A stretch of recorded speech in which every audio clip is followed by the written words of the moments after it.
ദൈവത്തിൻ്റെ വലിയ പെരുന്നാൾ മോശപ്പെടുന്നതാണ്. കർത്താവിൽ സഹോദരങ്ങളെ, ധ്യാനത്തിൻ്റെ ആരംഭത്തിൽ തന്നെ വന്നുകൂടി എന്ന് കാണുന്നതിൽ പ്രത്യേകം സന്തോഷമുണ്ട്. ഒരാഴ്ച മുമ്പ് നാട്ടിൽ നിന്ന് ന്യൂയോർക്കിൽ വന്നപ്പോൾ കാണുവാൻ വന്ന ചിലരോട് പറഞ്ഞ കാര്യം വീണ്ടും ഇവിടെ ഓർക്കുകയാണ്. മരണകരമായ അസുഖത്തിൽ നിന്ന് ദൈവം തരണം ചെയ്ത് നിങ്ങളുടെ പ്രാർത്ഥന കൊണ്ട് ഉയർത്തെഴുന്നേറ്റ് ന്യൂയോർക്കിലുള്ളവർക്ക് പ്രത്യക്ഷപ്പെടുവാനായിട്ട് ഇങ്ങോട്ട് വന്നത്. ദൈവം സഹായിച്ച് ജീവിതം നീട്ടിത്തന്ന കാര്യം കുറച്ചു പേർക്കെങ്കിലും അറിവുള്ളതായിരിക്കും. നിങ്ങളോടൊപ്പം നമുക്ക് ഒരുമിച്ചിരുന്ന കർത്തൃസന്നിധിയിൽ ധ്യാനത്തിനിവിടെ അവസരം ലഭ്യമാകുന്നതിൽ ദൈവത്തെ സ്തുതിക്കുകയാണ്. ദൈവത്തിൻ്റെ ആത്മാവ് നിരന്തരം നമ്മളോട് ഇടപെടുവാൻ ശ്രമിക്കുന്നതാണെങ്കിലും നമുക്കതൊന്ന് കേൾക്കാനും മനസ്സിലാക്കാനും സാവകാശം പലപ്പോഴും ഇല്ല എന്നുള്ളതാണ് യാഥാർത്ഥ്യം. എന്നാൽ ഇന്ന് നമുക്ക് ഈ ധ്യാനത്തിൽ കുറച്ചും കൂടെ അതിന് അവസരം ലഭ്യമാവുകയാണ്. ഹോസ്പിറ്റലിനോട് ബന്ധപ്പെട്ടതായ ധാരാളം ആളുകൾ ഇവിടെയുണ്ട്. വിവിധ സ്ഥലങ്ങളിൽ ജോലിയുള്ളവർ, പലപ്പോഴെങ്കിലും ഹോസ്പിറ്റലിൽ കിടക്കാനെങ്കിലും അവസരം ലഭിച്ചിട്ടുള്ളവരാണ് പലരും. 2-3 മാസക്കാലം ഹോസ്പിറ്റലിൽ കുറച്ച് നാളുകൾക്ക് മുമ്പ് ചിലപ്പെടുവാൻ എനിക്കും അവസരം ലഭ്യമായി. വലിയ മുൻപ് ഒരു ഹോസ്പിറ്റൽ എക്സ്പീരിയൻസ് ആണ്. പ്രത്യേകിച്ച് ധ്യാനവും ഹോളി വീക്കും ഒക്കെ ഒരു ICU ഇൻറ്റൻസീവ് കെയർ യൂണിറ്റിൻ്റെ എക്സ്പീരിയൻസ് ആണ്.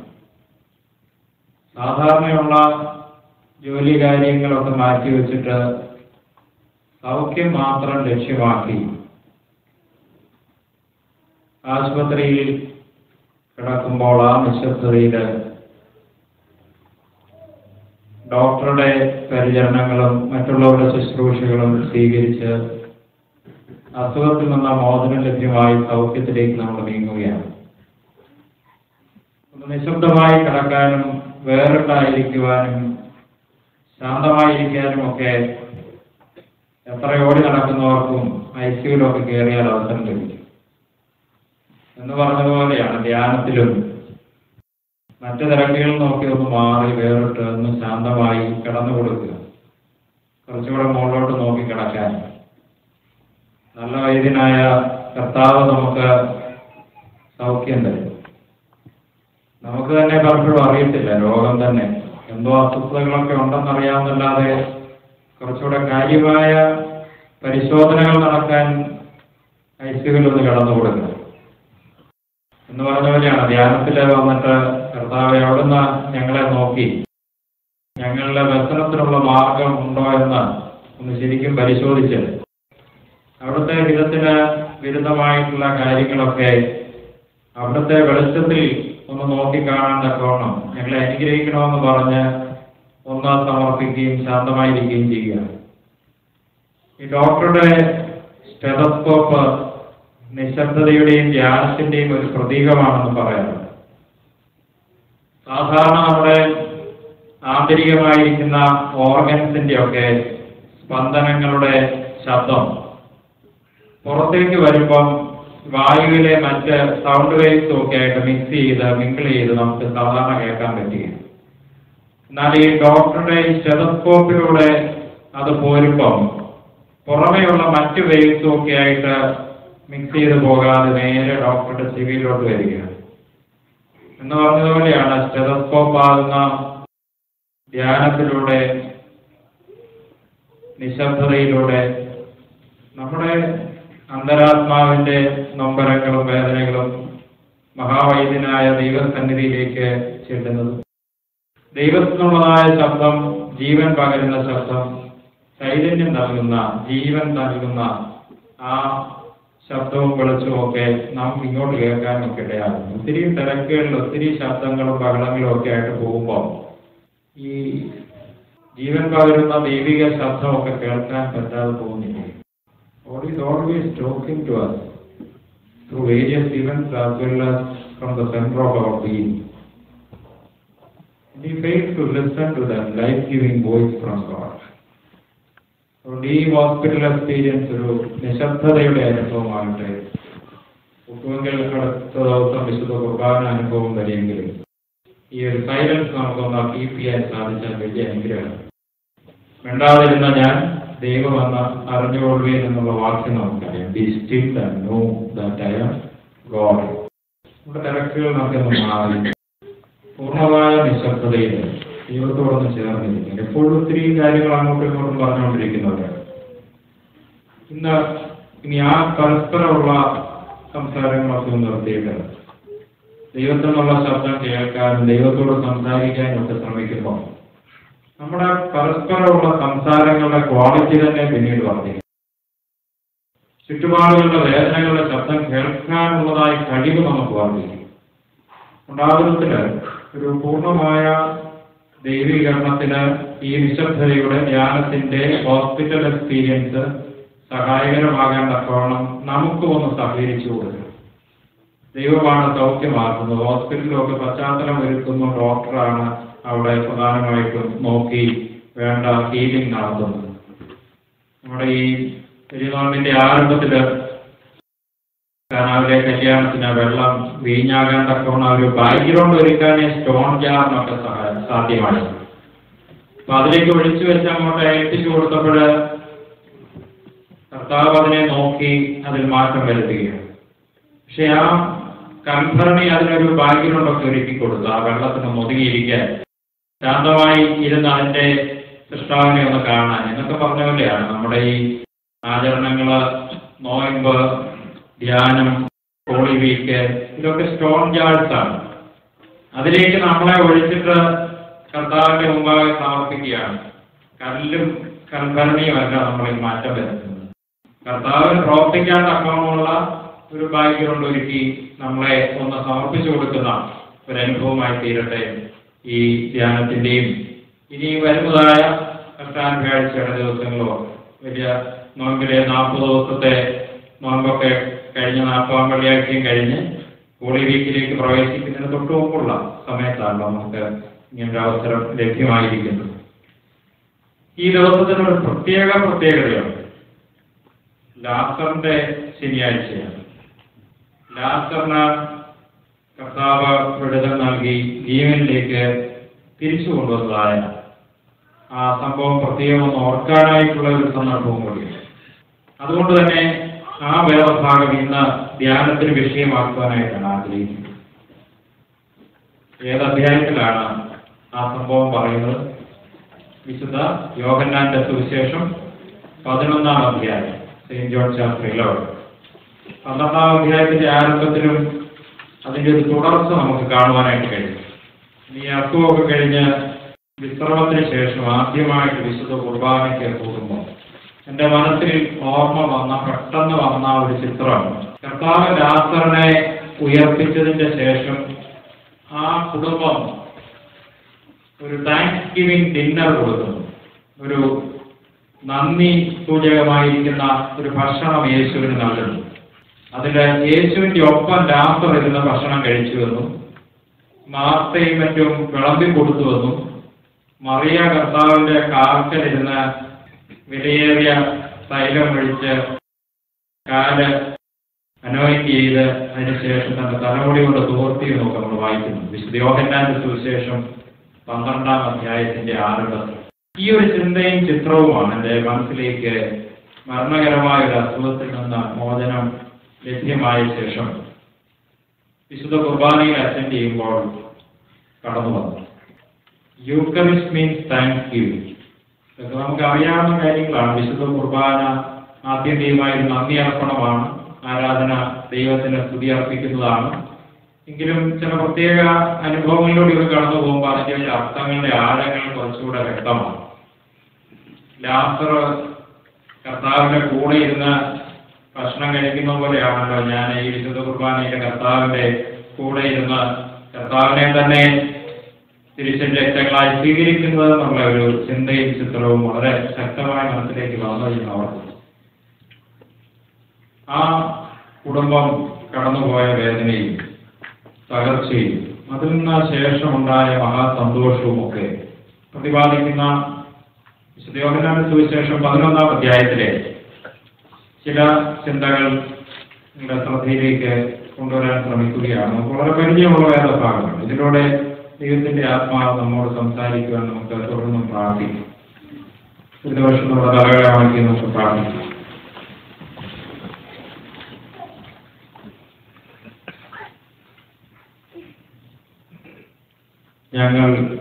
ഞങ്ങളെ സ്നേഹിക്കുന്നതിലും അധികമായി ഞങ്ങളെ സ്നേഹിക്കുകയും കരുതുകയും വഴി നടത്തുകയും ചെയ്യുന്നതാണ്.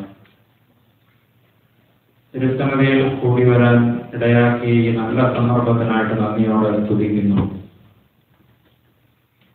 നല്ല വൈദ്യനായുള്ളവയെ ഞങ്ങളുടെ ആത്മശരീര മനസ്സുകളിൽ ആവശ്യമായ സൗഖ്യവും സ്വസ്ഥതയും നൽകണമേ. ഈ നോയമ്പ് കാലഘട്ടത്തിൽ ഞായറാഴ്ചകളിലൊക്കെയും കർത്താവെ അവിടുന്ന് സൗഖ്യം നൽകിയ സംഭവങ്ങളൊക്കെയും ഞങ്ങൾ കേട്ടു. തളർന്നു കിടന്ന മനുഷ്യൻ എഴുന്നേറ്റ് നടക്കാൻ തക്കവണ്ണ ശക്തി നൽകി. കാഴ്ചയില്ലാത്ത മനുഷ്യന് കാഴ്ച നൽകി. കുഷ്ഠരോഗിയായവന് സൗഖ്യം നൽകി. കർത്താവെ ഞങ്ങൾക്കും സൗഖ്യം നൽകണമേ. ഞങ്ങളുടെ മനസ്സിലും ആത്മാവിലും എല്ലാം പൂർണ്ണമായ സ്വസ്ഥത നൽകണമേ. അസാധാരണമായും അനാവശ്യമായി ഞങ്ങളിൽ കടന്നുകൂടിയിട്ടുള്ള രോഗാണുക്കളെല്ലാം മാറ്റി കർത്താവെ പൂർണ്ണതയിലേക്ക് യഥാർത്ഥ ആരോഗ്യത്തിലേക്ക് ഞങ്ങളെ നയിക്കണമേ. ലാസറിന്റെ മരണം അറിഞ്ഞ് അവിടേക്ക് കടന്നു ചെന്ന് ഖബറിൽ ആയിരുന്ന ചീഞ്ഞടഞ്ഞു തുടങ്ങിയതായ ആ ശരീരത്തെ കർത്താവെ അവിടുന്ന് വിളിച്ചുണർത്തി ജീവനിലേക്ക് തിരിച്ചു കൊണ്ടുവന്നുവല്ലോ. അതിനെക്കുറിച്ച് ഞങ്ങൾ ധ്യാനിക്കുമ്പോൾ അവിടുത്തെ ആത്മാവ് ഞങ്ങളോട് ഇടപെടണമേ. ഞങ്ങളെ പുനരുജ്ജീവിപ്പിക്കണമേ. ഞങ്ങളെ യഥാസ്ഥാനത്താക്കണമേ. ഞങ്ങളെ മടക്കിക്കൊണ്ടുവരണമേ. പൂർണ്ണമായും അവിടുത്തെ സന്നിധിയിൽ ഞങ്ങളെ വിധേയപ്പെടുത്തുന്നു, സമർപ്പിക്കുന്നു. ഞങ്ങളുടെ ശരീരം നിശബ്ദമായിട്ടിവിടെ ഇരിക്കുന്നത് പോലെ ഞങ്ങളുടെ മനസ്സും ആത്മാവുമെല്ലാം അങ്ങയിൽ വിശ്രമിക്കുവാൻ ഇന്നിടയാക്കി തീർക്കണമേ. വിശ്രമമില്ലാതെ ഓടുന്ന ഞങ്ങളുടെ ജീവിതത്തിന്റെ തിരക്കുകൾക്കിടയിൽ ഒരു ദിവസം അങ്ങയോട് ചേർന്ന് കർത്താവെ അങ്ങയിൽ വിശ്രമിക്കുവാൻ ഞങ്ങളെ ആശീർവദിക്കണമേ. ഞങ്ങളുടെ കുറവുള്ള ബലഹീനമായിരിക്കുന്ന ഈ പ്രാർത്ഥനകൾ നിങ്ങളുടെ സ്വർഗീയമായ സിംഹാസനത്തിന്റെ മുമ്പാകെ കേൾക്കപ്പെട്ടവയും അംഗീകരിക്കപ്പെട്ടവയും ആക്കി തീർക്കുമാറാകണമേ.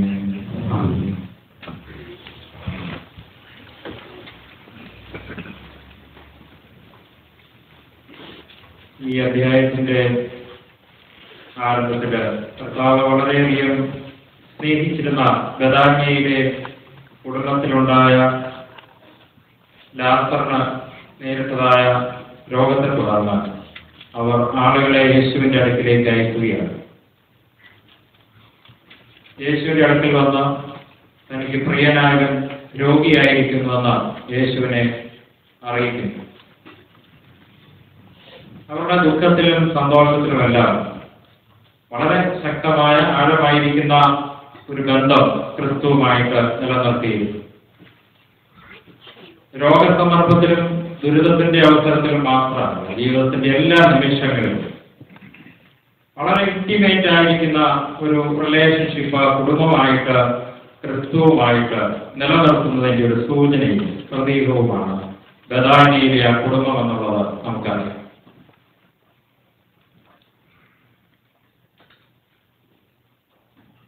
അവർ ആളുകളെ വിട്ട് രോഗിയായിരിക്കുന്ന ലാസറിനെ കർത്തൃസന്നിധിയിൽ സമർപ്പിക്കുന്നു. ഇതുപോലെയാണ് നമ്മുടെ മധ്യസ്ഥ പ്രാർത്ഥന.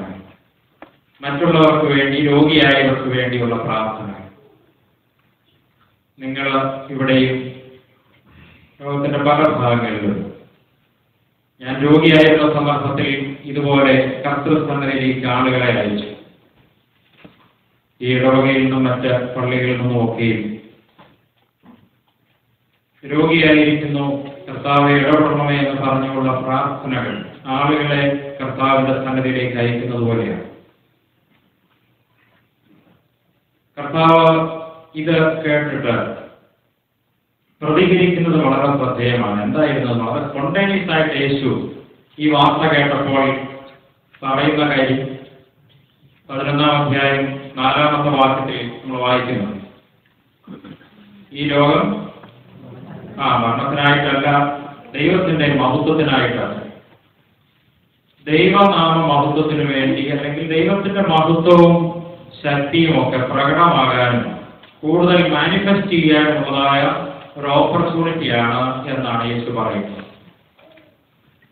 ജീവിതത്തിലുള്ള എല്ലാ കാര്യങ്ങളും, ദുഃഖ ദുരിതങ്ങളും എല്ലാം ദൈവത്തോട് ചേർന്ന് നിൽക്കുമ്പോൾ ദൈവത്തിന്റെ മഹത്വത്തിനുള്ള അവസരങ്ങളാണ് എന്ന് യേശു പഠിപ്പിക്കാൻ ശ്രമിക്കുന്നത്.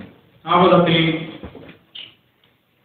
കാണുവാനും മനസ്സിലാക്കാനും കഴിയുമ്പോൾ ലഭ്യമാകുന്ന സ്വാതന്ത്ര്യവും സമാധാനവും പറഞ്ഞറിയിക്കാൻ പറ്റാത്തതാണ്.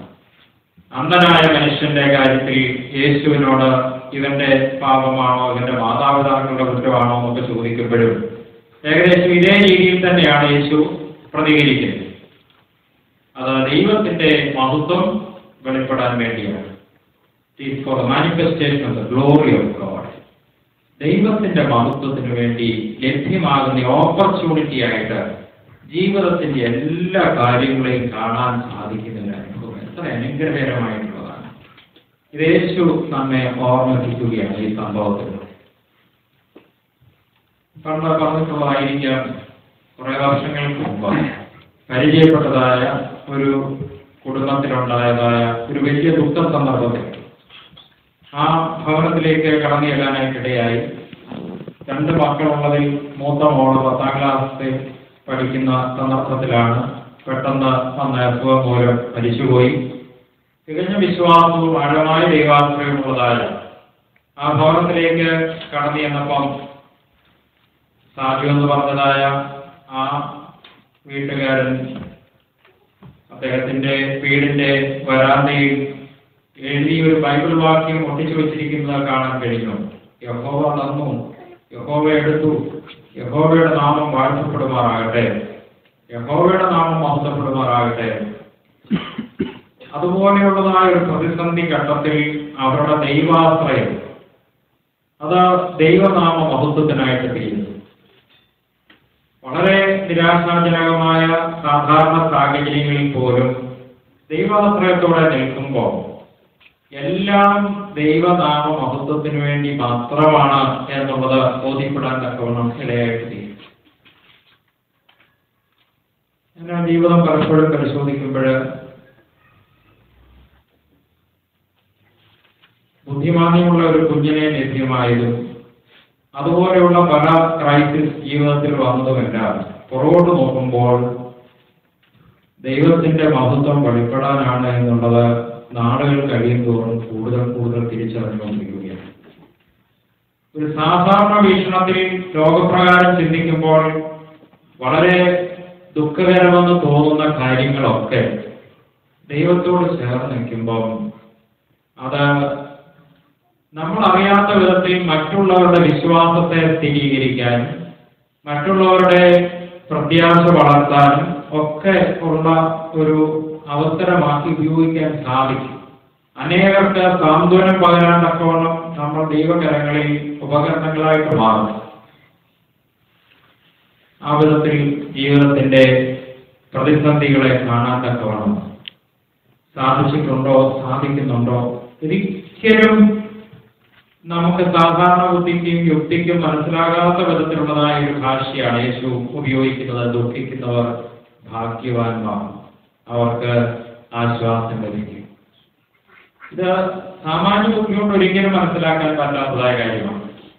എന്നാൽ കർത്താവിനോടൊന്ന് ചേർന്ന് നിൽക്കുമ്പോൾ കുറച്ചുകൂടെ വ്യത്യസ്തമായിരിക്കുന്നതായ ഒരു ജീവിത ദർശനം ലഭ്യമാവുകയാണ്. ജീവിതത്തെക്കുറിച്ചുള്ളതായ കാഴ്ചപ്പാട് തന്നെ നമുക്ക് മാറി വരികയാണ്.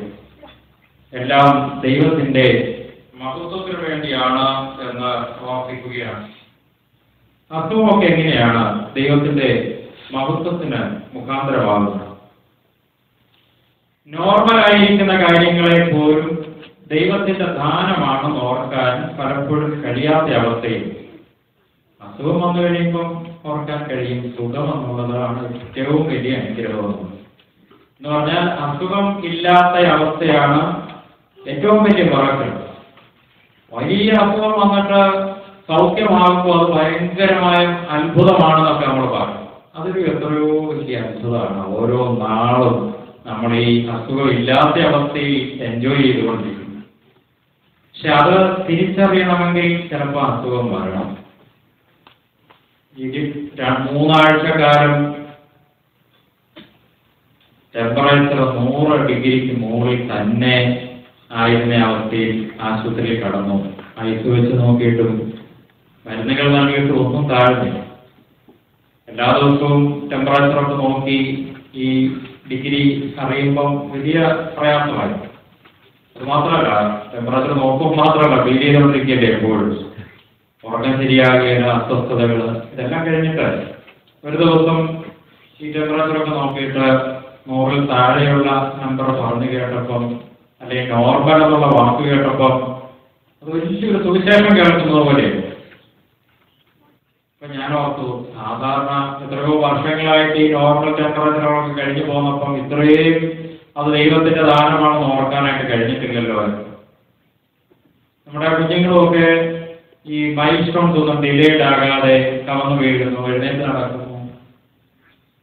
ആ സമയങ്ങളിലൊക്കെ ദൈവത്തിന്റെ ദാനമാണെന്ന് ഓർക്കാൻ കഴിയും. അതേ സമയത്ത് നടക്കാൻ 4-5 വയസ്സായിട്ട് സാധിക്കുന്നില്ല. 5 വയസ്സായിട്ട് അങ്ങോട്ട് ആദ്യമായിട്ട് കുഞ്ഞ് എഴുന്നേറ്റ് നടക്കുമ്പോൾ അയ്യോ ദൈവമേ തുടി, ഹൃദയത്തിൽ ദൈവത്തിന് നന്ദി നിറയും, കണ്ണിൽ കണ്ണുനീർ. പക്ഷെ ഇങ്ങനെ നോർമലായിട്ട് നമ്മൾ അനുഭവിക്കുന്ന കാര്യങ്ങളെയൊക്കെ ദൈവത്തിന്റെ ദാനമാണെന്ന് ഓർക്കുവാനായിട്ടുള്ള ഒരു പ്രത്യേക വരം ലഭ്യമാവുകയാണ് അസുഖത്തിലൂടെ.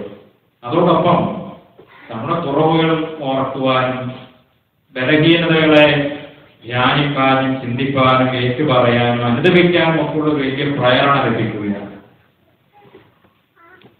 കുറെ കൂടെ ദൈവസ്ഥലയിൽ ആശ്രയം വയ്ക്കാനും വിശുദ്ധീകരിക്കപ്പെടാനും സമർപ്പിക്കാനും ഒക്കെയുള്ള അവസരങ്ങൾ ലഭിക്കുകയാണ്. ഇങ്ങനെ അങ്ങോട്ട് നോക്കിക്കഴിയുമ്പോൾ അസുഖങ്ങൾ പോലും ദൈവത്തിന്റെ മഹത്വത്തിന് വേണ്ടിയാണ്, ദൈവത്തിന്റെ ശക്തി വെളിപ്പെടാൻ വേണ്ടിയാണ്. ഹീലിംഗ് എല്ലാം അത് മെഡിസിനിലൂടെയാണെങ്കിലും ആശുപത്രിയിൽ കൂടെ ലഭ്യമാകുന്നതാണെങ്കിലും എല്ലാം ആത്യന്തികമായിട്ട് ദൈവത്തിൽ നിന്ന് മാത്രമുള്ളതാണ്. അങ്ങനെ ദൈവിക ശക്തി അത് ഉപയോഗിക്കുന്ന മരുന്നുകളിലൂടെയാണെങ്കിലും അതല്ലാതെയാണെങ്കിലും വെളിപ്പെടുന്ന അവസരങ്ങളാണ്. ഈ രോഗം ദൈവത്തിന്റെ മഹത്വത്തിന് വേണ്ടിയാണ് എന്ന് കർത്താവ് പറയുമ്പോൾ ഇന്ന് നമുക്ക് നമ്മുടെ ചുറ്റുപാടുകളിൽ ജീവിതത്തിൽ അതെങ്ങനെ റെലവന്റ് ആകുന്നു എന്നുള്ളത് ചിന്തിക്കേണ്ട വിഷയമാണ്. ദൈവ മഹത്വത്തിന് വേണ്ടിയാണ് എന്ന് പറഞ്ഞൊക്കെ പോകാനായിട്ട് ബഥാനിയയിലേക്ക് നീങ്ങാനായിട്ട് ഒരുങ്ങുമ്പോൾ അതിനെ തടഞ്ഞുകൊണ്ട് അപ്പോസ്തലന്മാർ പറയുന്ന ഒരു കാര്യം പിന്നാലെ നമ്മൾ വായിക്കുന്നുണ്ട്. അവിടേക്ക് പോയാൽ യഹൂദന്മാർ ഓൾറെഡി അവിടെ പ്രതീക്ഷിച്ചിരിക്കുകയാണ് നിന്നെ കൈ കിട്ടാനായിട്ട്. അവർ കല്ലെറിയും, പിടിക്കും, ഉപദ്രവിക്കും. അതുകൊണ്ട് അവിടേക്ക് പോകണ്ട എന്ന് പറയുമ്പോൾ ധീരതയോടെ അവിടേക്ക് കടന്നു ചെല്ലാൻ ഒരുങ്ങുന്ന ക്രിസ്തുവിനെയാണ് നമുക്ക് അടുത്തതായി കാണാൻ സാധിക്കുന്നത്. എല്ലാം ദൈവമഹത്വത്തിനാണ് എന്ന് പഠിപ്പിച്ച യേശു അതിനുശേഷം ധീരതയോടെ സ്നേഹമാചരിക്കുവാൻ സൗഖ്യമാക്കാൻ കടന്നുപോകുന്ന യേശുവിനെയാണ് കാണുന്നത്. 9-10 വാക്യങ്ങളിൽ അക്കാര്യം ക്രിസ്തു വ്യക്തമാക്കുന്നു. എന്തിനാണ് പതറുന്നത്? രാത്രിയിൽ നടക്കുന്നവനല്ലേ ഇടറുന്നത്? വൈദ്യ വേദഭാഗം നോക്കി.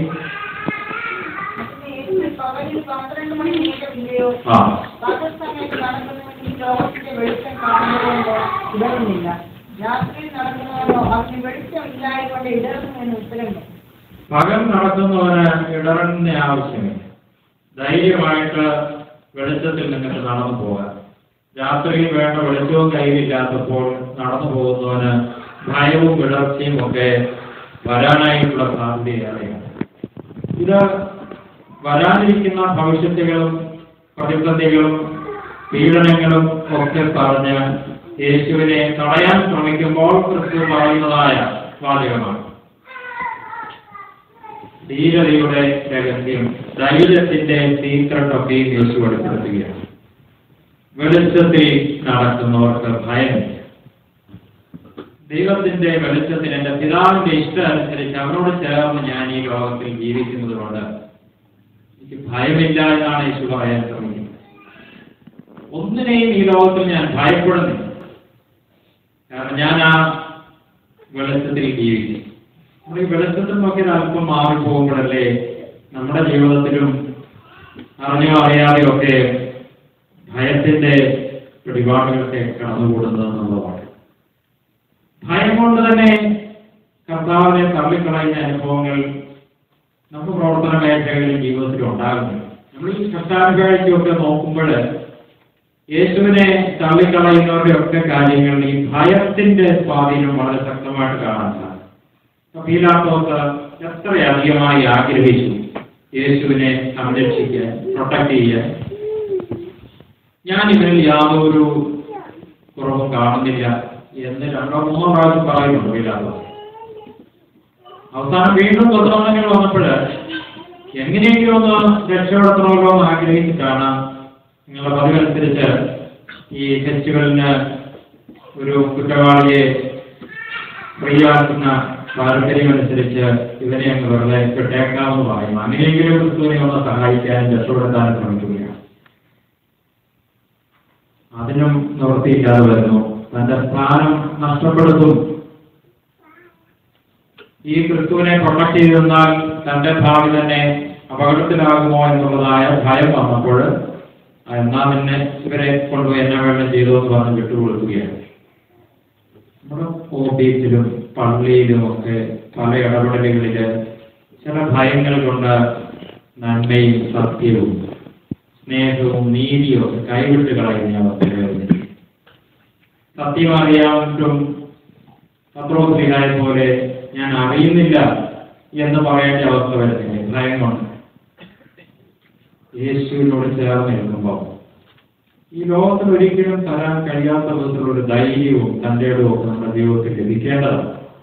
ലഭിക്കുന്നില്ലെങ്കിൽ അതിന്റെ അർത്ഥം ഒന്നുകിൽ നമ്മൾ പകലിൽ നടക്കുന്നു, വെളിച്ചത്തിൽ നിന്ന് മാറിപ്പോയിരിക്കുന്നു. ക്രിസ്തുവിനോട് ചേർന്ന ആ സാന്നിധ്യവും സംരക്ഷണവും അനുഭവിക്കുന്നത് മൂലമുള്ള ഒരു ധൈര്യം കിട്ടാതെ പോകും. ചില ക്രൈസിസ് സിറ്റുവേഷനിലൊക്കെ നമ്മൾ അറിയാതെ ചില സന്ദർഭങ്ങൾ ചോദിച്ചു പോകും, ദൈവമേ നീ എന്നെ കൈവിട്ട് കളഞ്ഞോ? ഞാൻ ശരിക്കും ചോദിച്ചൊരു ചോദ്യമാണ്. അതിന്റെ ക്ലൈമാക്സിൽ വന്ന സന്ദർഭത്തില് കർത്താവേ നീ എന്നെ കൈവിട്ടോ എന്ന് ചോദിച്ചു. ഞാൻ അന്നേരം ഓർത്തില്ല ക്രിസ്തു ക്രൂശിൽ കടന്ന് ചോദിച്ച ചോദ്യമാണല്ലോ. പിന്നീട് ആശുപത്രിയിൽ നോക്കി ഇറങ്ങി കുറച്ച് ആഴ്ചകളൂടെ കഴിഞ്ഞ് കുറച്ചുകൂടി ഒക്കെ നോർമലായിട്ടാണ് ഞാൻ ഓർത്തത്. അന്ന് ഞാൻ ചോദിച്ചത് കർത്താവ് കുരിശിൽ കടന്ന് ചോദിച്ച ചോദ്യം തന്നെയാണല്ലോ. പക്ഷെ അതിനുശേഷം ആ സംഗതിയിലേക്ക് സമർപ്പിക്കാനും ഭയപ്പെടേണ്ട ഞാൻ നിന്റെ കൂടെ ഉണ്ടല്ലോ എന്ന് പറയുന്ന ആ ഒരു ശബ്ദം കുറച്ചുകൂടി ഒന്ന് കേൾക്കാനും ഒക്കെയുള്ള ഒരു അവസരം ലഭ്യമായപ്പോൾ, ആ കൃപ ലഭിച്ചപ്പോൾ അതിൻ്റെ ഒരു സാന്ത്വനവും ആശ്വാസവും സമാധാനവും അത് അവാച്യമായിട്ടുള്ളതാണ്. നമുക്ക് ലഭ്യമാകുന്ന ധൈര്യം മരണത്തെ പോലും കീഴ്പ്പെടുത്തി എന്നേക്കും ജീവിക്കുന്ന ക്രിസ്തുവിന്റെ സാന്നിധ്യത്തിലൂടെ ജീവിതത്തിൽ പിന്നെ ഒന്നിനും ഭയപ്പെടേണ്ട ആവശ്യമില്ല. സ്നേഹത്തിന് ഭയമില്ല, സ്നേഹം ഭയത്തെ പുറത്താക്കുന്നു എന്നൊക്കെ നമ്മൾ വായിക്കുന്നു. നമ്മൾ പണ്ട് കേട്ടിട്ടുള്ള കഥയാണല്ലോ. കൂട്ടുകാരിയുടെ കല്യാണത്തിന് ടെലഗ്രാമുള്ള കാലത്ത് ടെലഗ്രാം അടിച്ചപ്പം മെസ്സേജിന്റെ ലെങ്ത് കുറയ്ക്കാനായിട്ട് ബൈബിൾ വേഴ്സ് മാത്രം പറഞ്ഞ് ടെലഗ്രാം അടിച്ച് അത് കിട്ടിക്കഴിഞ്ഞപ്പം കൂട്ടുകാരി എടുത്ത് വായിച്ചത് യോഹന്നാന്റെ സുവിശേഷം 4-ാം അധ്യായം 18-ാമത്തെ വാക്യം. നിനക്ക് 5 ഭർത്താക്കന്മാരുണ്ടായിരുന്നു, തോടുപോലും എന്റെ ഭർത്താവല്ല. ശരിക്കും 1 യോഹന്നാൻ 4:18 ഉദ്ദേശിച്ചത്. 1 യോഹന്നാൻ 4:18 പറയുന്നത് സ്നേഹത്തിന് ഭയമില്ല, സ്നേഹം ഭയത്തെ പുറത്താക്കി കളയുന്നു, ഭയത്തെ കീഴ്പ്പെടുത്തുന്നു. ശരിയായ സ്നേഹം കൊണ്ട് കളയുമ്പോൾ അത് ഏത് സാഹചര്യത്തിലേക്കും നമ്മളെ നയിക്കാൻ, ക്രിസ്തുവിന്റെ സാക്ഷികളായി നിലകൊള്ളുവാനും ഭയത്തെ നീക്കിക്കളഞ്ഞുകൊണ്ട് ധീരമായി നിലകൊള്ളാനുള്ളതായ ഒരു കൃപ നമുക്ക് തരികയാണ്. ധീരതയോടെ ബഥാനിയയിലേക്ക് കർത്താവ് കടന്നു ചെന്നിട്ട് ആ ദുഃഖത്തിലായിരിക്കുന്ന കുടുംബത്തോട് ചേർന്ന് കരയുന്ന കാഴ്ചയാണ് കാണാൻ കഴിയും. കരയുന്നവരോടുകൂടെ കരയുന്ന ക്രിസ്തുവിനെ കാണാം. 11-ാം അധ്യായം 35-ാം വാക്യം ബൈബിളിലെ വളരെ ചെറിയൊരു വാക്യമാണ്. Jesus wept. കർത്താവ് കണ്ണുനീർ വാർന്നു. കരയുന്നവരോടുകൂടെ കരയാനും സന്തോഷിക്കുന്നവരോടുകൂടെ സന്തോഷിക്കാനും കഴിയുന്നതാണ് യഥാർത്ഥ മനുഷ്യത്വം എന്നുള്ളത് ക്രിസ്തു നമുക്ക് കാണിച്ചു തരികയാണ്. പലപ്പോഴും നേരെ തിരിഞ്ഞു പോകുന്നു. സന്തോഷിക്കുന്നവരോടുകൂടെ കരയുകയും കരയുന്നവരോടുകൂടെ സന്തോഷിക്കുകയും ചെയ്യുന്ന തരത്തിലേക്കൊക്കെ ചിലപ്പോൾ അധപ്പതിച്ചു പോകാറുണ്ട്. നമുക്ക് മനുഷ്യത്വം തിരികെ പിടിക്കണം. എവിടെയോ കണ്ണുനീരൊക്കെ പറ്റിപ്പോയിട്ടുണ്ടോ? സ്വന്തം എന്തെങ്കിലും താഴ്ച വരുമ്പോൾ മാത്രം കരയാനൊക്കെ പറ്റുന്നുള്ളോ? ശരിക്കും വേദനയുണ്ട്. കേൾക്കുമ്പോൾ പോലും കരയുന്ന ഒരു അനുകമ്പയുള്ള ആർദ്രതയുള്ള ഒരു ഹൃദയത്തിന്റെ ഉടമയായ പരിശുദ്ധ പാമ്പാടി തിരുമേനിയുടെ ഓർമ്മ ഇപ്പം അങ്ങോട്ട് കഴിഞ്ഞിട്ടുണ്ട്. പക്ഷിമൃഗാദികളും വൃക്ഷലതാദികളും മനുഷ്യരും ഒക്കെ വേദനിക്കുമ്പോൾ സ്വന്തം വേദനയായിട്ട് അങ്ങ് ഫീൽ ചെയ്ത് കണ്ണു നിറയുന്ന അനുഭവങ്ങൾ അതുപോലെയുള്ള വിശുദ്ധന്മാരുടെ ഒക്കെ ജീവിതത്തിൽ കാണാൻ കഴിയും. യേശു അവരുടെ കണ്ണുനീര് കണ്ട് അവരുടെ ഒപ്പം കരയുക. തിരുമേനിയുടെ ഒത്തിരി സംഭവങ്ങളൊക്കെ നമ്മൾ കേട്ടിട്ടുള്ളതാണ്. ഒരു മത്തായി എന്ന് പറഞ്ഞതായ അനാഥനായിരിക്കുന്ന ഒരു മനുഷ്യൻ ഒരിക്കല് തിരുമേനിയുടെ അടുത്തിൽ വന്ന തിരുമേനി കൊടുത്തതായ ദാനങ്ങളൊക്കെയും സ്വീകരിച്ചു പോയി പലപ്പോഴും വരുമായിരുന്നു. അദ്ദേഹം രോഗിയായിരിക്കുന്നു എന്ന് കേട്ടിട്ട് അദ്ദേഹത്തെ കാണാനായിട്ട് തിരുമേനി ചെന്നു. സ്കൂളിന്റെ വരാന്തയിൽ കിടക്കുന്നതായ ആ മനുഷ്യനെ കണ്ട് അദ്ദേഹത്തിന്റെ കൂടെ ഉണ്ടായിരുന്ന അദ്ദേഹത്തിന്റെ ഒപ്പം കൂടെ ഇരുന്ന് കുറേയധികം സംസാരിച്ചു, സാന്ത്വനം നൽകി. അതിനുശേഷം പോരാൻ നേരത്ത് കൂടെ ഉണ്ടായിരുന്ന ആളുടെ കയ്യിൽ കുറെ പണമൊക്കെ കൊടുത്തിട്ട് അത്യാവശ്യം വേണ്ട മരുന്നോ സഹായങ്ങളൊക്കെ ചെയ്യേണ്ടതൊക്കെ ചെയ്തോണം എന്ന് പറഞ്ഞിട്ട് ഏൽപ്പിച്ചിട്ട് പോകുന്ന 2-3 ദിവസം കഴിഞ്ഞപ്പോൾ അദ്ദേഹം മരിച്ചുവെന്ന വാർത്ത അറിഞ്ഞപ്പെടും. തിരുമേനി ഒരു കുപ്പായം എടുത്ത് അദ്ദേഹത്തിന്റെ ശവശരീരം കാണാനായിട്ട് ചെന്ന് ആ ശവശരീരത്തിൽ പുതപ്പിച്ച് അധികം വസ്ത്രം പോലും ഇല്ലാതിരുന്നതായ പാവപ്പെട്ട ആ മനുഷ്യനെ തന്റെ കുപ്പായം കൊണ്ട് പുതപ്പിച്ച് ആളുകളെയൊക്കെ വിളിച്ചുകൂട്ടി പാമ്പാടിയിൽ നല്ലൊരു ഫ്യൂണറൽ അദ്ദേഹത്തിന് ഒരുക്കി. അന്ന് ആളുകളൊക്കെ അറിഞ്ഞു മത്തായി വെറും അനാഥനല്ല. ദൈവത്തിന്റെ അവനെക്കുറിച്ചുള്ള സ്നേഹം തിരുവേനിയിലൂടെ ആ പ്രദേശം ഒന്നുകൂടെ അറിയാൻ കഴിയും. ഇതുപോലത്തെ എത്രയോ അനുഭവങ്ങൾ ഇങ്ങനെയുള്ള വിശുദ്ധന്മാരുടെ ഒക്കെയും ജീവിതങ്ങളിലൂടെ നമുക്ക് വായിച്ചറിയാൻ കഴിയും. കരയുന്ന കുടുംബത്തോടൊപ്പം വ്യക്തികളോടൊപ്പം കരയാൻ നമ്മുടെ വേദനയിൽ പങ്കുചേരാൻ സാധിക്കുന്ന അനുഭവമാണ് യഥാർത്ഥ ക്രിസ്തുവിന്റെ ഭാവം എന്നൊക്കെ പറയുന്നത്. കർത്താവ് നമ്മിലേക്ക് വരുന്നു, ഞാൻ രക്ഷിക്കപ്പെട്ടു എന്നൊക്കെ പറഞ്ഞാൽ രക്ഷയുടെ അനുഭവമൊക്കെ വെളിവാകേണ്ടത് ഇങ്ങനെയുള്ള കരുണയുടെ സ്നേഹത്തിന്റെ അനുഭവങ്ങളിലൂടെയാണ്. പലപ്പോഴും അനുതാപമില്ലാത്തത് കൊണ്ടല്ലേ കരുണയുടെ വാതിലുകളൊക്കെ അടഞ്ഞു പോകുന്നത്. കുടുംബജീവിതത്തിലും ഒക്കെ ബന്ധങ്ങൾ ശക്തമാകാനും ഭാര്യയുടെ സ്ഥാനത്ത് നിന്നൊന്ന് ഫീൽ ചെയ്യാനും ഒക്കെ കഴിയുന്ന ആ ഭാവങ്ങളൊക്കെ ഒന്ന് കുറച്ചുകൂടെ ശക്തമാകണമെങ്കിൽ ഉള്ളു തുറന്ന് അനുദപിക്കണം, കുമ്പസാരങ്ങൾ നടക്കണം. അനുദപിച്ചില്ലെങ്കിൽ ഈ പറഞ്ഞ ഭാവങ്ങളും അതിന്റെ ആ കരുണയുടെ സ്ഥലങ്ങളൊക്കെ ഒത്തിരി അങ്ങ് സപ്രസ് ചെയ്തു പോവുകയാണ്. സ്വന്തം സ്ഥാനത്ത് നിന്ന് മാത്രമേ ചിന്തിക്കാൻ പറ്റുന്നുള്ളൂ. ആ ഭാവത്തിലേക്കൊക്കെയാണ് പോകുന്നത്. കുറച്ചുകൂടെ ഹൃദയം കഠിനമായി പോയിക്കൊണ്ടിരിക്കും. അതുകൊണ്ട് അനുതാപത്തോടെ കർത്തൃസന്നിധിയിലേക്ക് അടുത്തു വരാനും കരയുന്ന ആ ഒരു ഭാവം നമുക്ക് വേണ്ടി മാത്രമല്ല മറ്റുള്ളവർക്ക് വേണ്ടി കൂടെ കരയുന്ന ഒരു ഭാവം ഉണ്ടാകാനും ഒക്കെ ദൈവത്തിന്റെ ആത്മാവ് നമുക്ക് കൃപ നൽകേണ്ടതാണ്. റോമാലേഖനം 12-ാം അധ്യായം 15-ാം വാക്യത്തിലെ പൗലോസിനെ ഓർപ്പിക്കുന്നതാണ്. സന്തോഷിക്കുന്നവരോടുകൂടെ സന്തോഷിക്കുകയും കരയുന്നവരോട് കൂടെ കരയുകയും ചെയ്യണമെന്നുള്ളത്. തുടർന്ന് ഈ വേദഭാഗം നമ്മൾ ധ്യാനിക്കുന്നതിന് മുമ്പായി ഒരു അല്പസമയം ഒരു ബ്രേക്ക് എടുക്കാം.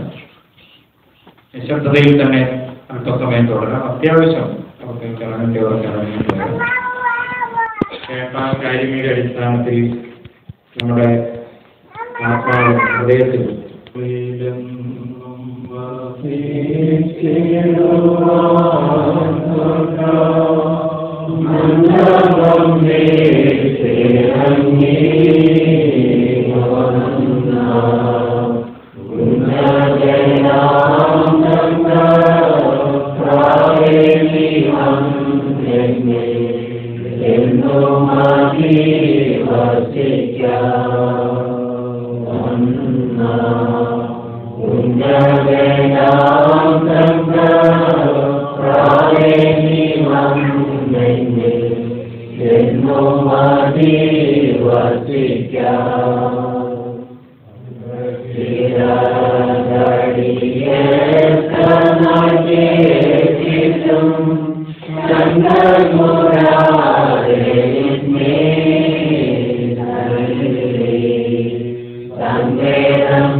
നിങ്ങളുടെ സന്തോഷത്തിലും സങ്കടത്തിലുമെല്ലാം അങ്ങയോട് ആഴമായി ചേർന്നിരിക്കാനും ബന്ധപ്പെട്ടിരിക്കാനും തക്കവണ്ണം നിങ്ങളെ അനുഗ്രഹിക്കണമേ. അദാനിയേലിലെ ആ കുടുംബത്തെ പോലെ നിങ്ങളുടെ ജീവിതത്തിന്റെ എല്ലാ സന്ദർഭങ്ങളിലും എന്നോടുള്ളതായ ബന്ധം ശക്തമായിരിക്കാൻ തക്കവണ്ണം നിങ്ങളെ തുടർന്നും അനുഗ്രഹിക്കണമേ. അതുകൊണ്ട് തന്നെ നിങ്ങളുടെ വേദനയുടെ സന്ദർഭങ്ങളിൽ തിരുസന്നിധിയിലേക്ക് ഓടിയെത്തുമ്പോൾ അവിടേക്ക് എഴുന്നേറ്റ് വരാൻ തക്കവണ്ണം അവിടുന്ന് ദുരുക്കമാകും. എന്നാൽ ഉദ്ദേശിച്ച സമയത്ത് സമ്മർദ്ദത്തിൽ അവിടുന്ന് എഴുന്നേറ്റ് വരുന്നില്ല. കർത്താവേ, അങ്ങയെ സ്നേഹിച്ചിട്ടും ആ കുടുംബത്തിൽ പ്രതിസന്ധി ഉണ്ടായല്ലോ. അവിടുന്ന് സന്ദർശിക്കുന്ന ഭവനമായിട്ടും ആ ഭവനത്തിൽ അങ്ങനെയുള്ളതായ ദുരിതമാണ് ചെയ്യുന്നത്. ഞങ്ങളുടെ ജീവിതത്തിലും കർത്താവേ, അങ്ങയെ വിളിച്ചിട്ടുണ്ട്, ആശ്രയം വെച്ചിട്ടുണ്ട്, ആരാധനയിൽ ശിക്ഷാന്തിയോടെ പങ്കുകൊണ്ടിട്ടും ഞങ്ങളുടെ ജീവിതങ്ങളിൽ പല പ്രതിസന്ധികളും ദുരിതങ്ങളും വന്നുപോയി നിലനിൽക്കുന്നു. കർത്താവേ, എന്നാൽ അവിടുന്ന് വാഗ്ദാനം നൽകിയത് ഞങ്ങൾ കേൾക്കുന്നു. ഇത് ദൈവനാമ മഹത്വത്തിന് വേണ്ടിയാണ്, ഇത് ദൈവത്തിന്റെ മഹത്വം വെളിപ്പെടാൻ വേണ്ടിയാണ്. എന്നാൽ അതിന്റെ അർത്ഥം കർത്താവെ ഞങ്ങൾക്ക് വേണ്ട രീതിയിൽ മനസ്സിലാകുന്നില്ല. അതിനെ ആ വിധത്തിലാക്കി തീർക്കണമേ കർത്താവെ. അങ്ങയോട് ചേർന്ന് അതിനെ അങ്ങനെ ആക്കി തീർക്കാൻ തക്കമുള്ള കൃപ ഞങ്ങൾക്ക് നൽകണമേ. പകലിൽ നടക്കാൻ കർത്താവെ, ഞങ്ങളുടെ വെളിച്ചത്തിൽ നടക്കാൻ തക്കവണ്ണം ഞങ്ങളെ അനുഗ്രഹിക്കണമേ. ആ വെളിച്ചത്തിലും വിശുദ്ധിയിലും ജീവിക്കുന്നത് പോലെ ഞങ്ങൾ ഈ ലോകത്തിൽ ഒന്നിനെയും ഭയപ്പെടാത്ത ഒരവസ്ഥയിലേക്ക് വരാൻ കഴിയുമെന്ന് അവിടുന്ന് ഞങ്ങളെ കാണിച്ചത്. പലതിനെയും ഞങ്ങൾ ഭയക്കുന്നു, പലരെയും ഞങ്ങൾ ഭയന്ന പല നന്മയുടെയും അനുഭവങ്ങളെ ഞങ്ങൾ കൈവിട്ടിരുന്നു. കർത്താവെ, പത്രോസ്ലിഹായെ പോലെ ഞാൻ അവനെ അറിയുന്നില്ല എന്ന് പറയുവാനിടയായി. നാളെ ഞങ്ങളെ വീണ്ടും മടക്കി വരുത്തണമേ. സ്നേഹത്തിന്റെ ധൈര്യത്തിലേക്ക് ഞങ്ങളെ പ്രകാശിപ്പിക്കണമേ. ഞങ്ങളുടെ ഇരുളിന്റെ ആവശ്യങ്ങളെല്ലാം മാറ്റി കർത്താവെ കരുണാർദ്രമായിരിക്കുന്ന ഒരു ഹൃദയം ഞങ്ങൾക്ക് നൽകണമേ. കരയുന്നവരുടെ ഒപ്പം കരയാനും സന്തോഷിക്കുന്നവരുടെ ഒപ്പം സന്തോഷിക്കാനും അങ്ങേപോലെ ഞങ്ങൾക്ക് സാധ്യമായി തീരണം. ഞങ്ങളുടെ സ്വാർത്ഥതയുടെ ഇടുങ്ങിയ ചിന്തകൾ കൊണ്ട് ചില സന്ദർഭങ്ങൾ അത് സാധ്യമാകാതെ പോയി. കർത്താവെ ഞങ്ങളെ വീണ്ടും പുതുക്കി പണിയണം, സൗഖ്യമാക്കണം. ഞങ്ങളുടെ ആത്മാവിൽ വന്നുപോയ അനാവശ്യമായിരിക്കുന്ന എല്ലാ രോഗാണുക്കളെയും നീക്കി പടിയതോടെ അതിനെ വീണ്ടും ശുദ്ധീകരിച്ചെടുക്കണമേ. കർത്താവെ ഞങ്ങളുടെ കണ്ണുനീരൊക്കെ വീണ്ടും അതിൻ്റെ കുറവുകളിൽ രൂപപ്പെടാൻ തക്കവണ്ണം ആത്മാവിൽ അനുഗ്രഹിക്കണമേ. അനുദപിക്കാനുള്ള ഒരു ഹൃദയം ഞങ്ങൾക്ക് നൽകണമേ. കുറവുകൾ കാണാനായിട്ട് കർത്താവെ അവിടുത്തെ വെളിച്ചം ഞങ്ങൾക്ക് നൽകണമേ. വെളിവ് നിറഞ്ഞ ഒരു ഈശോ നിൻ വെളിവാൽ കാണുന്നു ഞങ്ങളുടെ കുറവുകളും ബലഹീനതകളും മറ്റുള്ളവരുടെ വേദനകളും. യേശുവേ, ഞങ്ങളിലേക്ക് വന്ന ഞങ്ങളെ നയിക്കണം, സൗഖ്യമാക്കണം, ശുദ്ധീകരിക്കണം, സ്നേഹമാക്കി മാറ്റണം. ഞങ്ങളുടെ കുറവുള്ള ഈ പ്രാർത്ഥനകളെ കേട്ട് ഉത്തരവാദിമാറാകണമേ.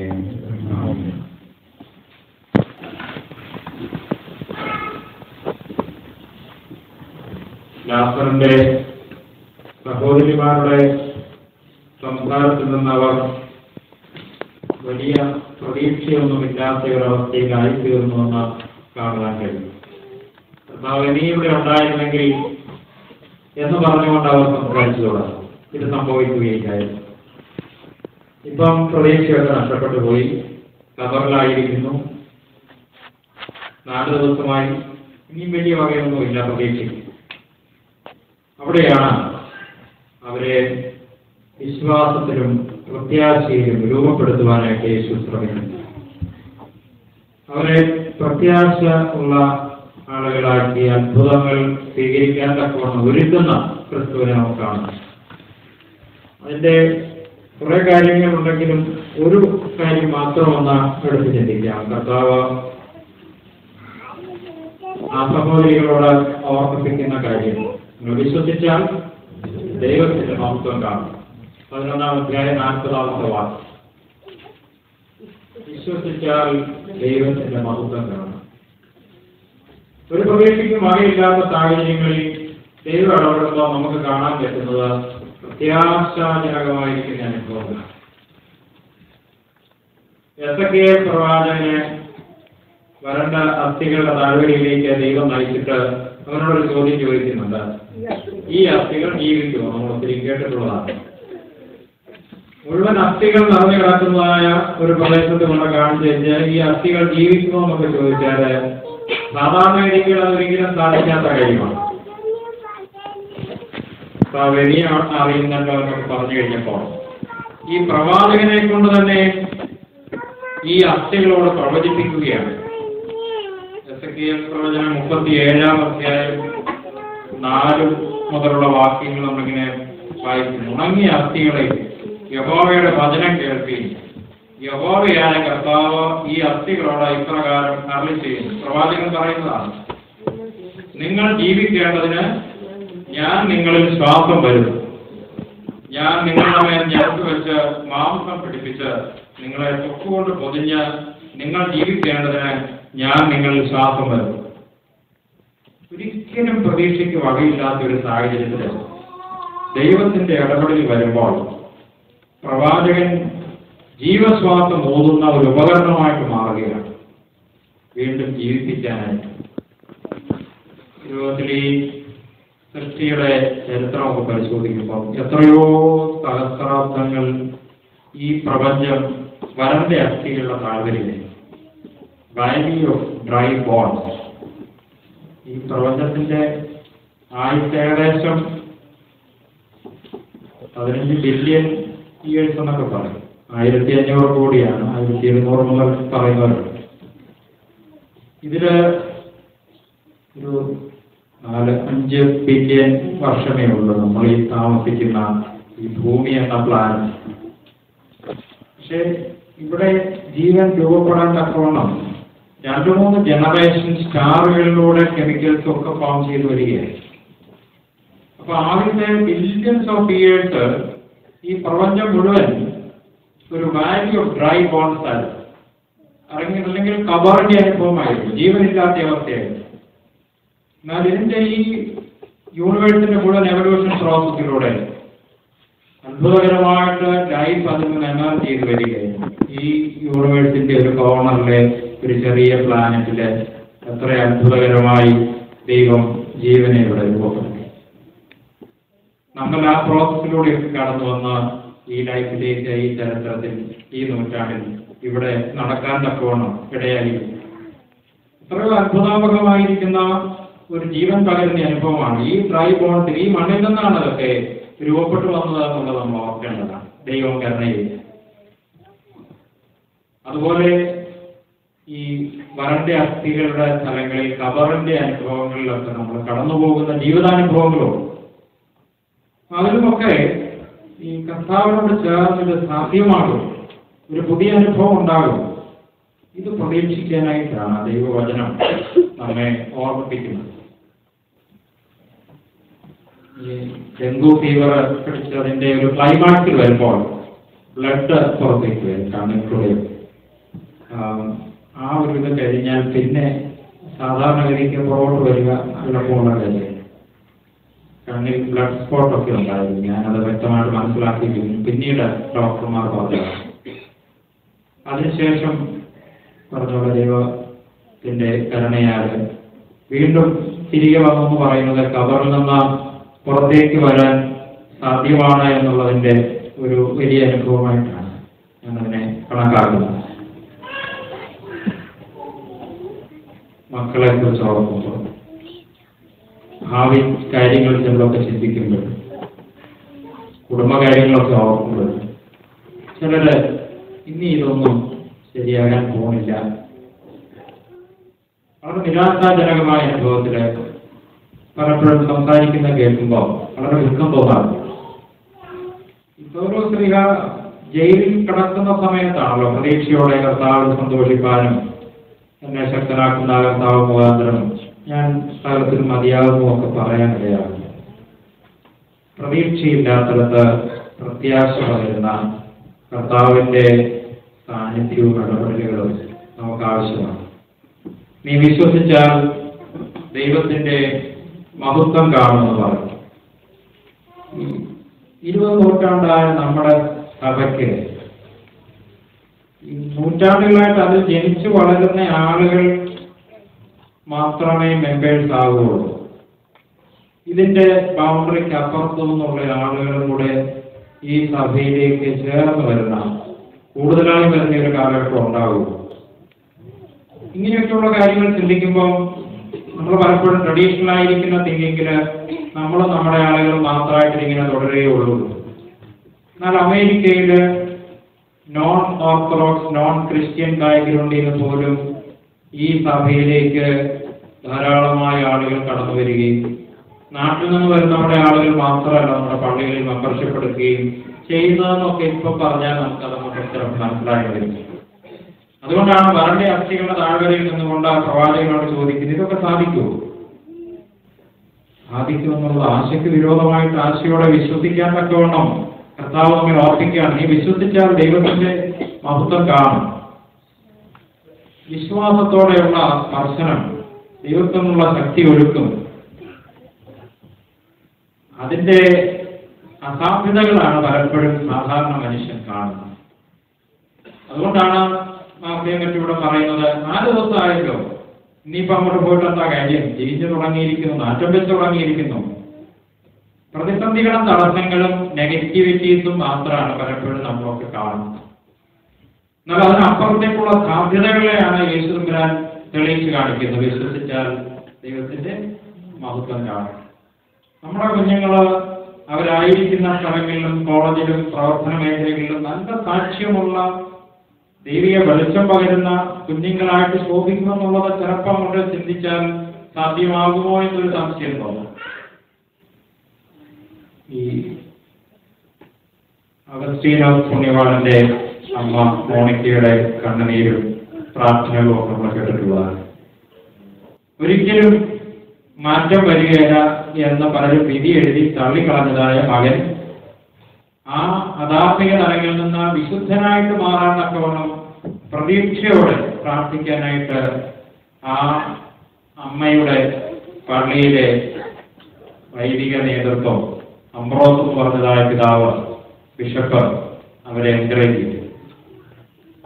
കണ്ണുനീരിന്റെ മക്കൾ നശിച്ചു പോവുകയില്ലെന്ന് പറഞ്ഞുകൊണ്ട് ആ അമ്മയെ തുടർച്ചയായി പ്രാർത്ഥിക്കാൻ തക്കവണ്ണം പ്രേരിപ്പിച്ചു. പിന്നീട് ഈ അഗസ്തീനോസ് കൺഫെഷൻസ് എന്ന് പറഞ്ഞ അദ്ദേഹത്തിന്റെ ഓട്ടോബയോഗ്രഫിക്കലായിരിക്കുന്ന റൈറ്റിങ്ങില് അതിനെക്കുറിച്ചൊക്കെ പറയുന്നു.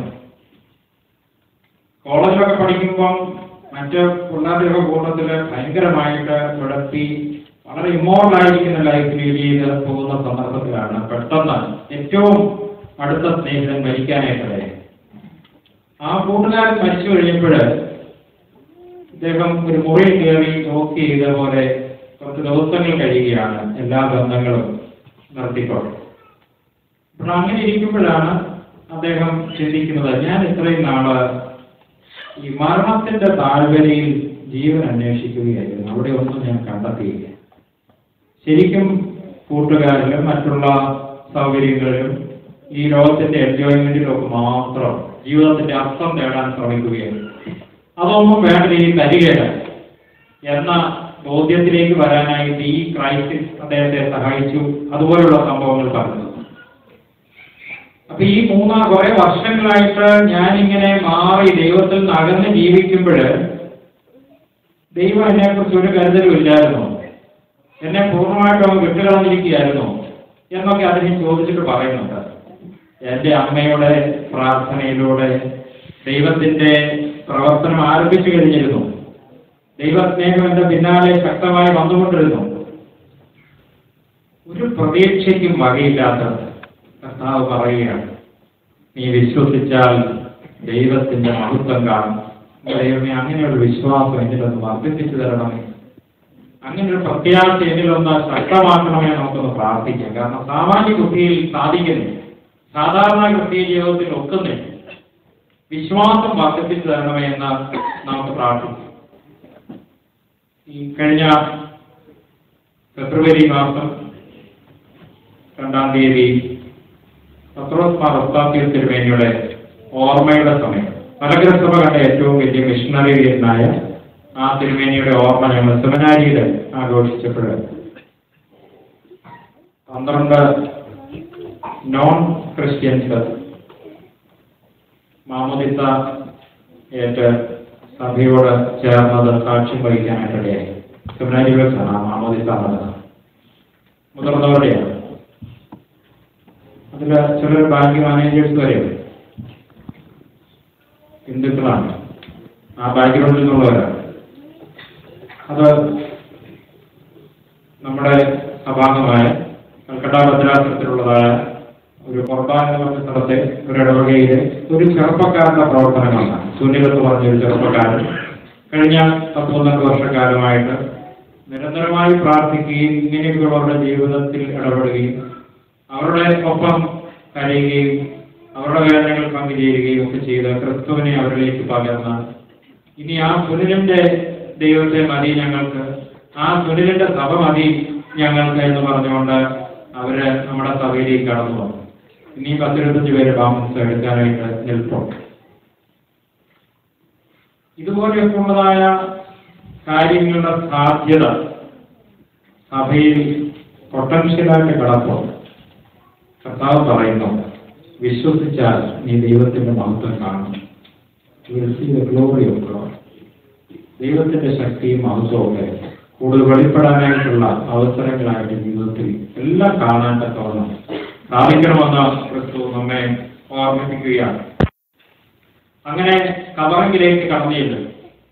ഇനിയും കല്ല് നീക്കി യാഥാർത്ഥ്യങ്ങൾ കാണാൻ തക്കവണ്ണം ആഹ്വാനം ചെയ്യുന്ന ക്രിസ്തുവിനെയാണ് കാണാൻ കഴിയുന്നത്. അവിടെ കൂടി എന്നവരായിട്ട് യേശു പറയുകയാണ്, കല്ല് നീക്കിക്കളയുകയും. ലാസറെ പുറത്ത് പറയുമ്പോൾ ലാസർ പുറത്തു വരാൻ തക്കവണ്ണം ദൈവിക ശക്തി കൊടുക്കാൻ കഴിയുന്ന ക്രിസ്തുവിന് ഒരു വാക്ക് കൽപ്പിച്ചാൽ കല്ല് പോലും മാറിപ്പോവുകയില്ലേ? അല്ലെങ്കിൽ ഈ പ്രോസസ്സിൽ കല്ലൊക്കെ നീങ്ങി ഈ രാത്രി പുറത്തു വരാനൊക്കെ ഇടയാകുകയില്ലേ? പിന്നെ എന്തിനാണ് കല്ല് നീക്കിക്കളയാനായിട്ട് പറയുന്നത്? അവിടെ കൂടെ നിങ്ങളവർക്കും പങ്കാളിത്തം നൽകുകയാണ്. ദൈവത്തിന്റെ വലിയ പ്രവർത്തനങ്ങളിൽ നമ്മയും പങ്കുചേർക്കുകയാണ് സ്നേഹപൂർവ്വം. ദൈവത്തിന്റെ വലിയ കാര്യങ്ങൾ ചെയ്യുന്നതിൽ നമുക്ക് ഒരു പാർട്ടിസിപ്പേഷൻ നൽകുകയാണ്. കൂടെ നിൽക്കുന്നവരോട് കല്ല് മാറ്റാൻ. കല്ല് നീക്കി നിങ്ങൾ കാണണം ജീവിതത്തിന്റെ അന്ത്യാവസ്ഥയുടെ യാഥാർത്ഥ്യം. എത്ര എങ്ങനെയൊക്കെ നടന്നാലും ശരി, അവസാനം ഇതാണ് ഭൗതിക അനുഭവത്തിലുള്ളതെന്ന് അവിടെ കൂടി വന്നവർക്കെങ്കിലും ഒന്ന് കാണാൻ, ലോകത്തെ ഒന്ന് ഓർമ്മപ്പെടുത്താനായിട്ടുള്ള ഒരവസരം കല്ല് നീക്കിക്കളയും. മരണത്തെയും ഭൗതിക അനുഭവത്തെയും മെഡിറ്റേറ്റ് ചെയ്യുന്നത് അനുഗ്രഹകരമാണ്. അതായത് മരണശേഷമുള്ള അവസ്ഥ നമ്മൾ ആത്മതലത്തിൽ മാത്രമാണ് പലപ്പോഴും ചിന്തിക്കുന്നത്. നമ്മളൊക്കെ എന്നും കണ്ണാടിയുടെ മുമ്പാകെ നിന്ന് വളരെ സുന്ദരമാക്കിക്കൊണ്ട് നടക്കുന്നതായ ഈ ശരീരം അതേ ആകും എന്നുള്ളത് ചിന്തിക്കാനുള്ള ഒരു അവസരമാണ്. ശീമാ നമസ്കാരത്തിൽ ഇങ്ങനെയൊരു പാട്ടുണ്ട്. കബറുറന്നു നിരീക്ഷിക്കാം വീരന്മാരും സുന്ദരരും നിശേഷം നാശം പൂണ്ടു അവരയ്യോ മണ്ണായി കർത്താവേ സകതാപം പ്രതിരൂപത്തോടു തോന്നണമേ. കബർ തുറന്നു നിരീക്ഷിക്കുക. കബർ പ്രത്യേക തുറന്ന് അതിനകത്തോട്ട് കടന്നു എന്ന് നോക്കാനായിട്ടാണ് പറയുന്നത്. സാധാരണ എനിക്ക് സാധിക്കുന്ന കാര്യം. എന്നാൽ മെഡിറ്റേഷനിലൂടെ അതിലേക്ക് കടന്നു ചെല്ലണമെന്നും കൂടിയാണ്. ധ്യാനത്തിലൂടെ കബർ തുറക്കണം. ഞങ്ങളുടെ വേണ്ടപ്പെട്ടവരുടെ, അമ്മയുടെ, അപ്പന്റെയും കൂട്ടുകാരുടെയും ഒക്കെ കടന്നുപോയവരൊക്കെ ഉണ്ടല്ലോ. നമ്മുടെ ഏറ്റവും വേണ്ടപ്പെട്ടവരൊക്കെ അടുത്തറിയാവുന്നവരൊക്കെ പലരും കടന്നുപോയത്. അവരെയൊക്കെ നോക്കാം. കബറൊന്ന് തുറന്ന് നോക്കാം. കബറു തുറന്നു നിരീക്ഷിക്കാം വീരന്മാരും സുന്ദരരും നിശേഷം നാശം പൂണ്ടു അവരയ്യോ കണ്ണായി കർത്താവേ സകതാപം പ്രതിരൂപത്തോടു തോന്നണമേ. കബർ തുറന്ന് നിരീക്ഷിക്കുമ്പോൾ ജീവിതത്തിന്റെ നശ്വരത കുറേയും കൂടെ ശക്തമായി ഓർക്കുവാനുള്ള അവസരമുണ്ട്. ഒരു ചെറുപ്പക്കാരൻ അവരെ പത്രം വായിക്കുമ്പോൾ സ്വന്തം ചരമത്തോളം ശ്രദ്ധിക്കാനിടയായി. തന്റെ പേരും തന്റെ ജോലിയും മരണവും രേഖപ്പെടുത്തിയിരിക്കുന്ന ഒബിച്വറി വായിച്ചതായ ആ ചെറുപ്പക്കാരനാണ് പിന്നീട് വിശ്വപ്രസിദ്ധനായ ആൽഫ്രഡ് നോബൽ. ആൽഫ്രഡ് നോബല് അബദ്ധവശാലാണ് ഇങ്ങനെ ഒരു ബൈ മിസ്റ്റേക്കിൽ അടിച്ചു വന്നത് കാണാനിടയായി. അതില് അദ്ദേഹം ഒരു വെപ്പൺ ഫാക്ടറിയിൽ വർക്ക് ചെയ്തതിനെ കുറിച്ച് പോലുള്ള പരാമർശം ഉണ്ടായിരുന്നു. അപ്പൊ അദ്ദേഹം കൂടുതൽ ചിന്തിക്കാനിടയായി. ഒരു ആയുസ് മുഴുവൻ കൊണ്ട് താൻ നേടിയെന്നൊക്കെ പറയുന്നത് വെപ്പൺസ് ഉണ്ടാക്കി എന്നുള്ളതാണ്. ഇതാണോ ജീവിതം കൊണ്ടുള്ള അർത്ഥം, ഉദ്ദേശം? ഈ ലോകത്തിൽ സമാധാനത്തിന് വേണ്ടിയും കൂടി എന്തെങ്കിലും കോൺട്രിബ്യൂട്ട് ചെയ്യണമല്ലോ എന്നൊക്കെ ഒന്ന് ചിന്തിക്കാനായിട്ട് അദ്ദേഹത്തിന് ഒരു പ്രേരണയായി. സാധാരണ അദ്ദേഹത്തിന് അറിയാവുന്ന കാര്യമാണ് അദ്ദേഹത്തിന്റെ പ്രൊഫഷൻ എന്താണെന്ന് ഇതുവരെ ചെയ്തത് എന്താണെന്ന്. പക്ഷെ മരണത്തോടൊന്ന് ചേർത്ത് വെച്ച് ജീവിതത്തെ ഒന്ന് കാണാനും ഒന്ന് മെഡിറ്റേറ്റ് ചെയ്യാനും ഒരു അവസരം കിട്ടി. ബൈ മിസ്റ്റേക്കിലാണെങ്കിൽ ഇങ്ങനെ ഒരു ഒബിച്വറി കാണാനിടയായിരുന്നു.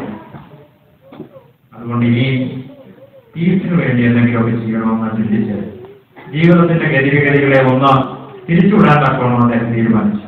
ഇങ്ങനെയാണല്ലോ നോബൽ പീസ് പ്രൈസും മറ്റു കാര്യങ്ങളും ഒക്കെ ഡെവലപ്പ് ചെയ്യാനായിട്ടിടയായി. നമ്മുടെയും ജീവിതത്തെ ഈ കബർ തുറന്ന് നിരീക്ഷിച്ചുകൊണ്ട് ഒന്ന് രൂപപ്പെടുത്താൻ തക്കവണ്ണം ദൈവത്തോട് ചേർന്ന് നിന്ന് ആത്മശോധന നടത്തുവാനായിട്ട് ഇടയാക്കേണ്ടതാണ്.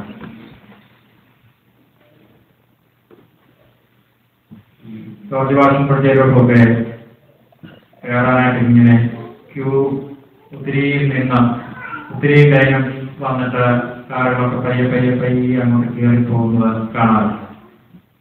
അപ്പൊ അങ്ങനെ കിടക്കുമ്പോൾ ഞാൻ ഓർക്കും, ഓരോന്നോരോന്നായിട്ട് കടന്നുപോയി. ബാക്കി കുറെ വരുന്നവരെല്ലാം അതിലേക്ക് കടക്കാൻ ഇങ്ങനെ അടുത്തുകൊണ്ടിരിക്കുകയാണ്. അതുപോലെയാണ് മരണത്തിലേക്ക് ഇങ്ങനെ ഓരോരുത്തരെ കടന്നുപോയി ബാക്കിയുള്ളവർ സ്ലോ ആയിട്ട് ഇങ്ങനെ കുറേ ഇങ്ങനെ വന്നുകൊണ്ടിരിക്കുകയാണ്. ഓരോ നിമിഷവും അങ്ങോട്ട് അടുത്തുകൊണ്ടിരിക്കുകയാണ്. അത് കടന്നാൽ അപ്പുറത്തേക്ക് ചെല്ലാൻ ഇത് വളരെ പ്രത്യാശയോടെയൊക്കെ മെഡിറ്റേറ്റ് ചെയ്യാനായിട്ടാണ് കർത്താവ് മരണത്തെയൊക്കെ അതിജീവിച്ച് ഈ ഉയർപ്പിന്റെ ആ മഹത്വം നമ്മളെ കാണിച്ചു തന്നിരിക്കുന്നത്. അതാണ് നമ്മളിനി ധ്യാനിക്കാൻ പോകുന്നത്. ഞാൻ ഈ അവസാന സന്ദർഭങ്ങളിലെ മരണം ഏകദേശം ഒന്ന് അടുത്ത് കാണാനായിട്ടിടയായപ്പോൾ പ്രത്യാശ പകർന്ന മറ്റൊരു വലിയ സംഭവം ഇതായിരുന്നു. ഉദ്ധിതനായി ഉയർത്തെഴുന്നേറ്റ കർത്താവിനെ കുറിച്ചുള്ള ജ്ഞാനവും ചിന്തയുമായി യേശു മരണത്തിലൂടെ ശൂന്യതയിലേക്ക് വീഴുകയല്ലായിരുന്നുണ്ടോ എന്ന് ചിന്തിക്കാനിടയായി. മറിച്ച് പിതാവിന്റെ കരങ്ങളിലേക്ക് തന്നെ വെച്ചു കൊടുക്കാൻ, നിത്യമായ അനുഭവത്തിലേക്ക് പ്രവേശിക്കാൻ ഇടയായി.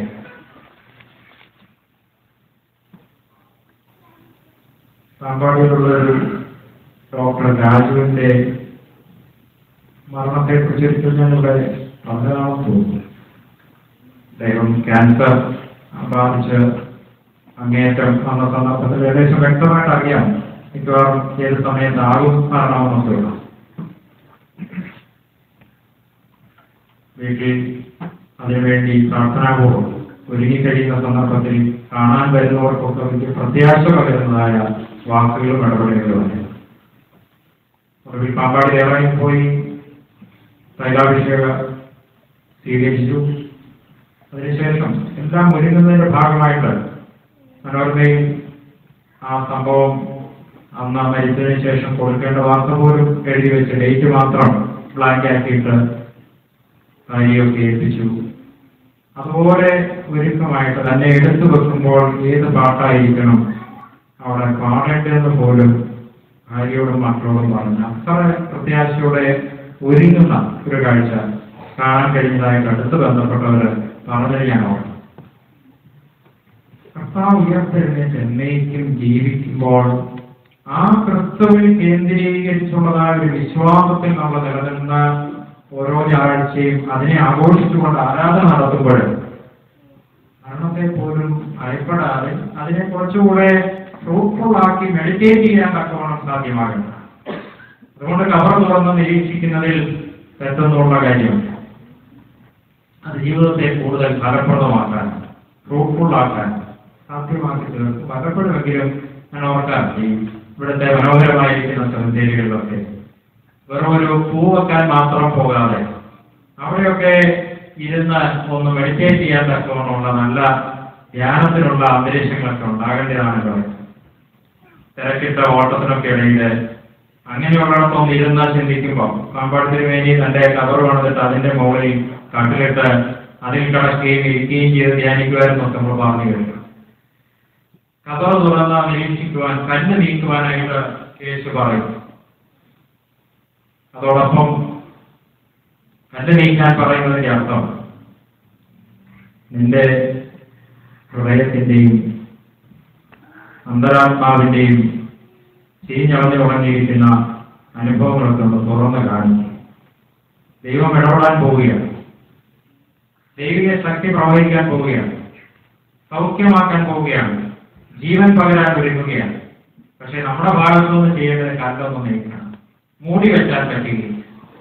ഹൈഡ് ചെയ്ത് ജീവിച്ചാൽ പോലെ മാസ്കുകളൊക്കെ ധരിച്ച കേവലം ചുറ്റുപാടുള്ള മനുഷ്യരുടെ മുമ്പാകെ മഹത്വവും ശ്രേഷ്ഠതയും നിലനിർത്തുന്നതുകൊണ്ടുമാണ് ഒന്ന് ശരിക്കും തുറന്ന് കാണിക്കുന്ന സ്വന്തത്താൽ കണ്ടൊക്കെ മാറ്റിയില്ല. എന്റെ ജീവിതം ഇതാണ്. ഈ ഗതദേശത്തെ ഭൂതബാധനായിരിക്കുന്ന മനുഷ്യനെ യേശു കാണുമ്പോൾ അവനോട് ചോദിക്കുന്ന ചോദ്യം, നിന്റെ പേരെന്താണ്? ലഘ്യവൻ എന്നാണ് എന്റെ പേരെന്ന് പറയുന്നു. കർത്താവ് അവന് സൗഖ്യം. ഈ പേരെന്താണെന്ന് വെളിപ്പെടുത്തുന്നത് നീ ആരാകുന്നു, നീ എന്താകുന്നു, നിന്റെ പ്രയോറിറ്റീസ് എന്താണ്, നിന്റെ കാവട്യങ്ങൾ എന്താണ്. ഹിപ്പോക്രസി, മറ്റുള്ളവരുടെ മുമ്പാകെ മാത്രം വളരെ മാന്യമായിരിക്കുന്ന ജീവിതവും ഒക്കെ ആയിട്ട് പോകുന്നുണ്ടോ? ഇനിയും അവശേഷിക്കുന്ന ഇരുളിന്റെ അംശങ്ങളെല്ലാം ഒന്ന് തുറന്നു കാണിച്ചു. എന്റെ പേര് ഇതാണ്, എന്റെ അവസ്ഥ ഇതാണ്, എന്റെ അവരുടെ അനുഭവം ഇതാണ്, നീ അവിടേക്ക് കടന്നു വരണമെന്ന് പറഞ്ഞാൽ പൂർണ്ണമായിട്ടും ഒന്ന് തുറന്നു കാണിക്കുന്ന അനുഭവത്തിന് വേണ്ടിയാണ് യേശു പറയുന്നത്. കണ്ട് നീക്കുക, കുമ്പസാരമത കണ്ട് നീക്കി കാണിക്കുക. ഇത് കർത്താവിന് അറിയാൻ വരാനിട്ടാണ്, ദൈവത്തിന് അറിയാൻ വരാനിട്ടാണോ നമ്മുടെ ജീവിത അനുഭവങ്ങൾ, അതിന്റെ നന്മകളും തിന്മകളും കോട്ടങ്ങളും നേട്ടങ്ങളും എല്ലാം അവൻ അറിയുന്ന ദൈവം എന്തിനാണ് ഇങ്ങനെ ചോദിക്കുന്നത്? നമ്മളായിട്ട് അതൊന്ന് അഡ്മിറ്റ് ചെയ്യുമ്പോഴാണ് ദൈവം കൃപ നൽകി ജീവിതം പുതുക്കാനും സൗഖ്യമാക്കാനും ഇടപെടുന്നത്. ബലം പ്രയോഗിച്ച് കയറി വരുന്നതാണ്. തുറന്നു കാണിക്കുമ്പോൾ, വിളിക്കുമ്പോൾ, ഇൻവൈറ്റ് ചെയ്യുമ്പോൾ ഇടപെടുന്ന ദൈവമാണ്. ജബർദസ്തി എന്ന് ഹിന്ദിയില് പറയും. ജബർദസ്തി മാറ്റുന്നതാണ്, ബലം പ്രയോഗിച്ച് മാറ്റില്ല.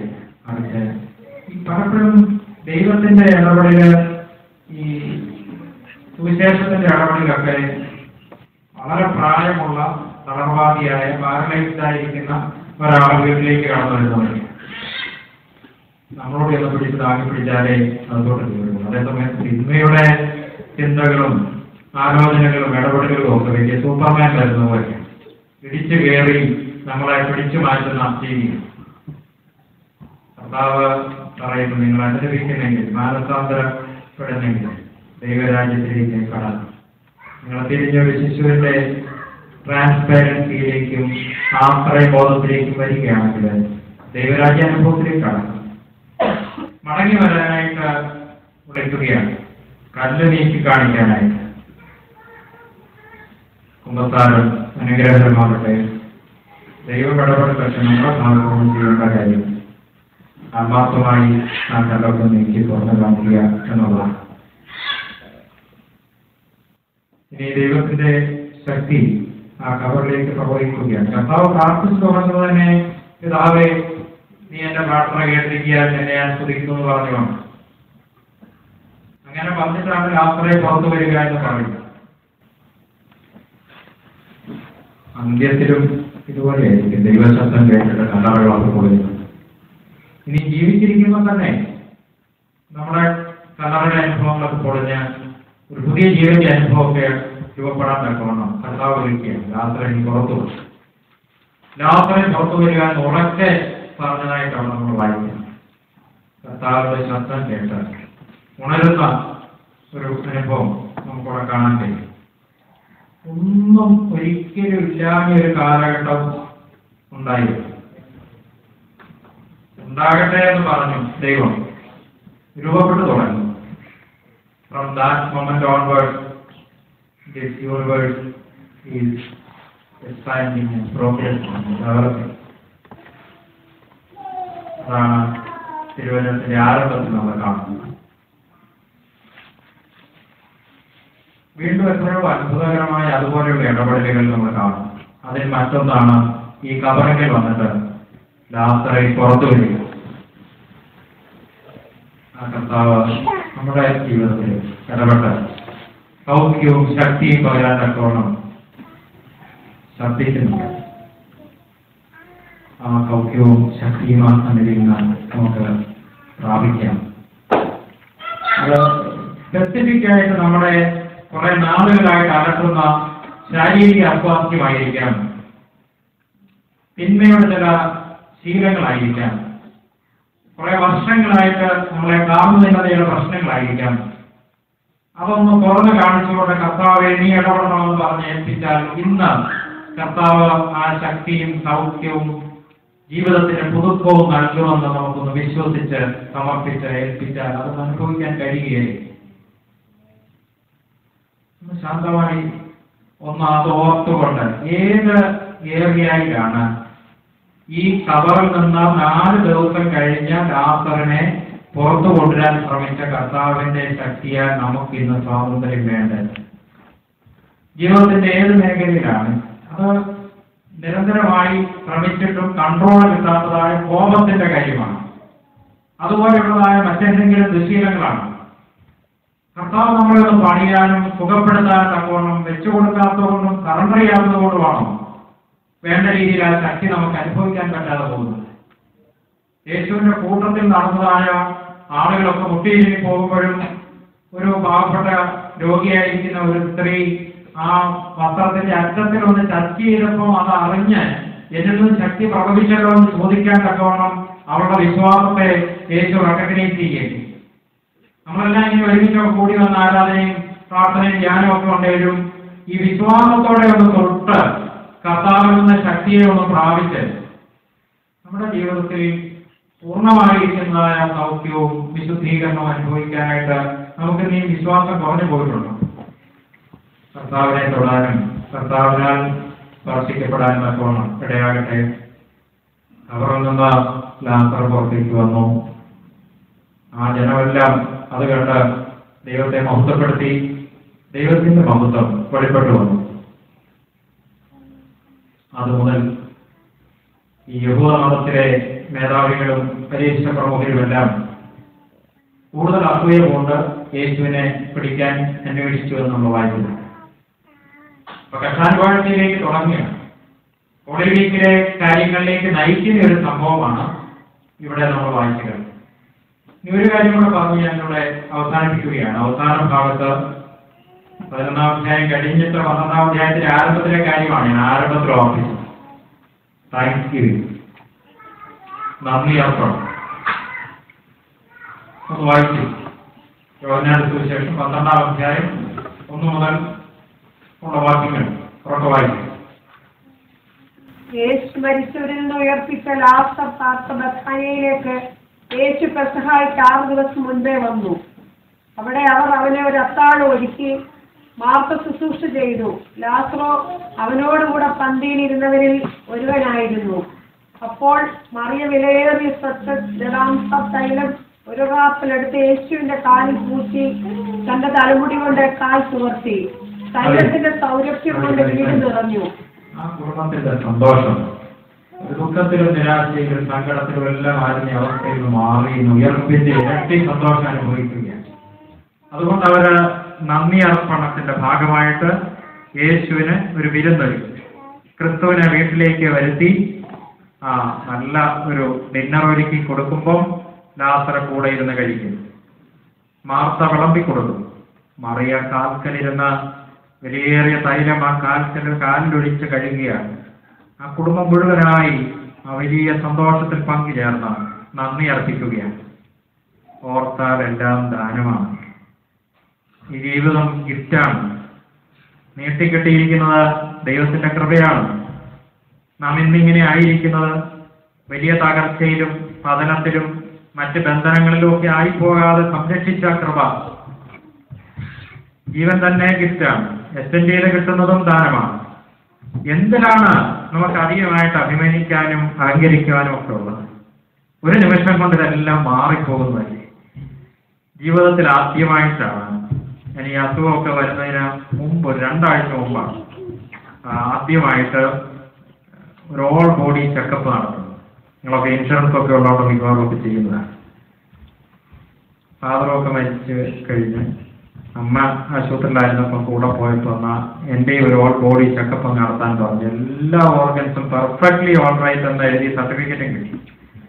അത് കഴിഞ്ഞിട്ട് 3-4 ആഴ്ച കഴിഞ്ഞപ്പോഴത്തേക്ക് ഇതെല്ലാം പരിശോധിച്ചിട്ട് പറഞ്ഞു ഇത് മുഴുവൻ ബ്ലോക്കായിരിക്കും, മുഴുവൻ അഫക്റ്റഡ് ആണ് എന്ന സർട്ടിഫിക്കറ്റ് പിന്നെയും കിട്ടി.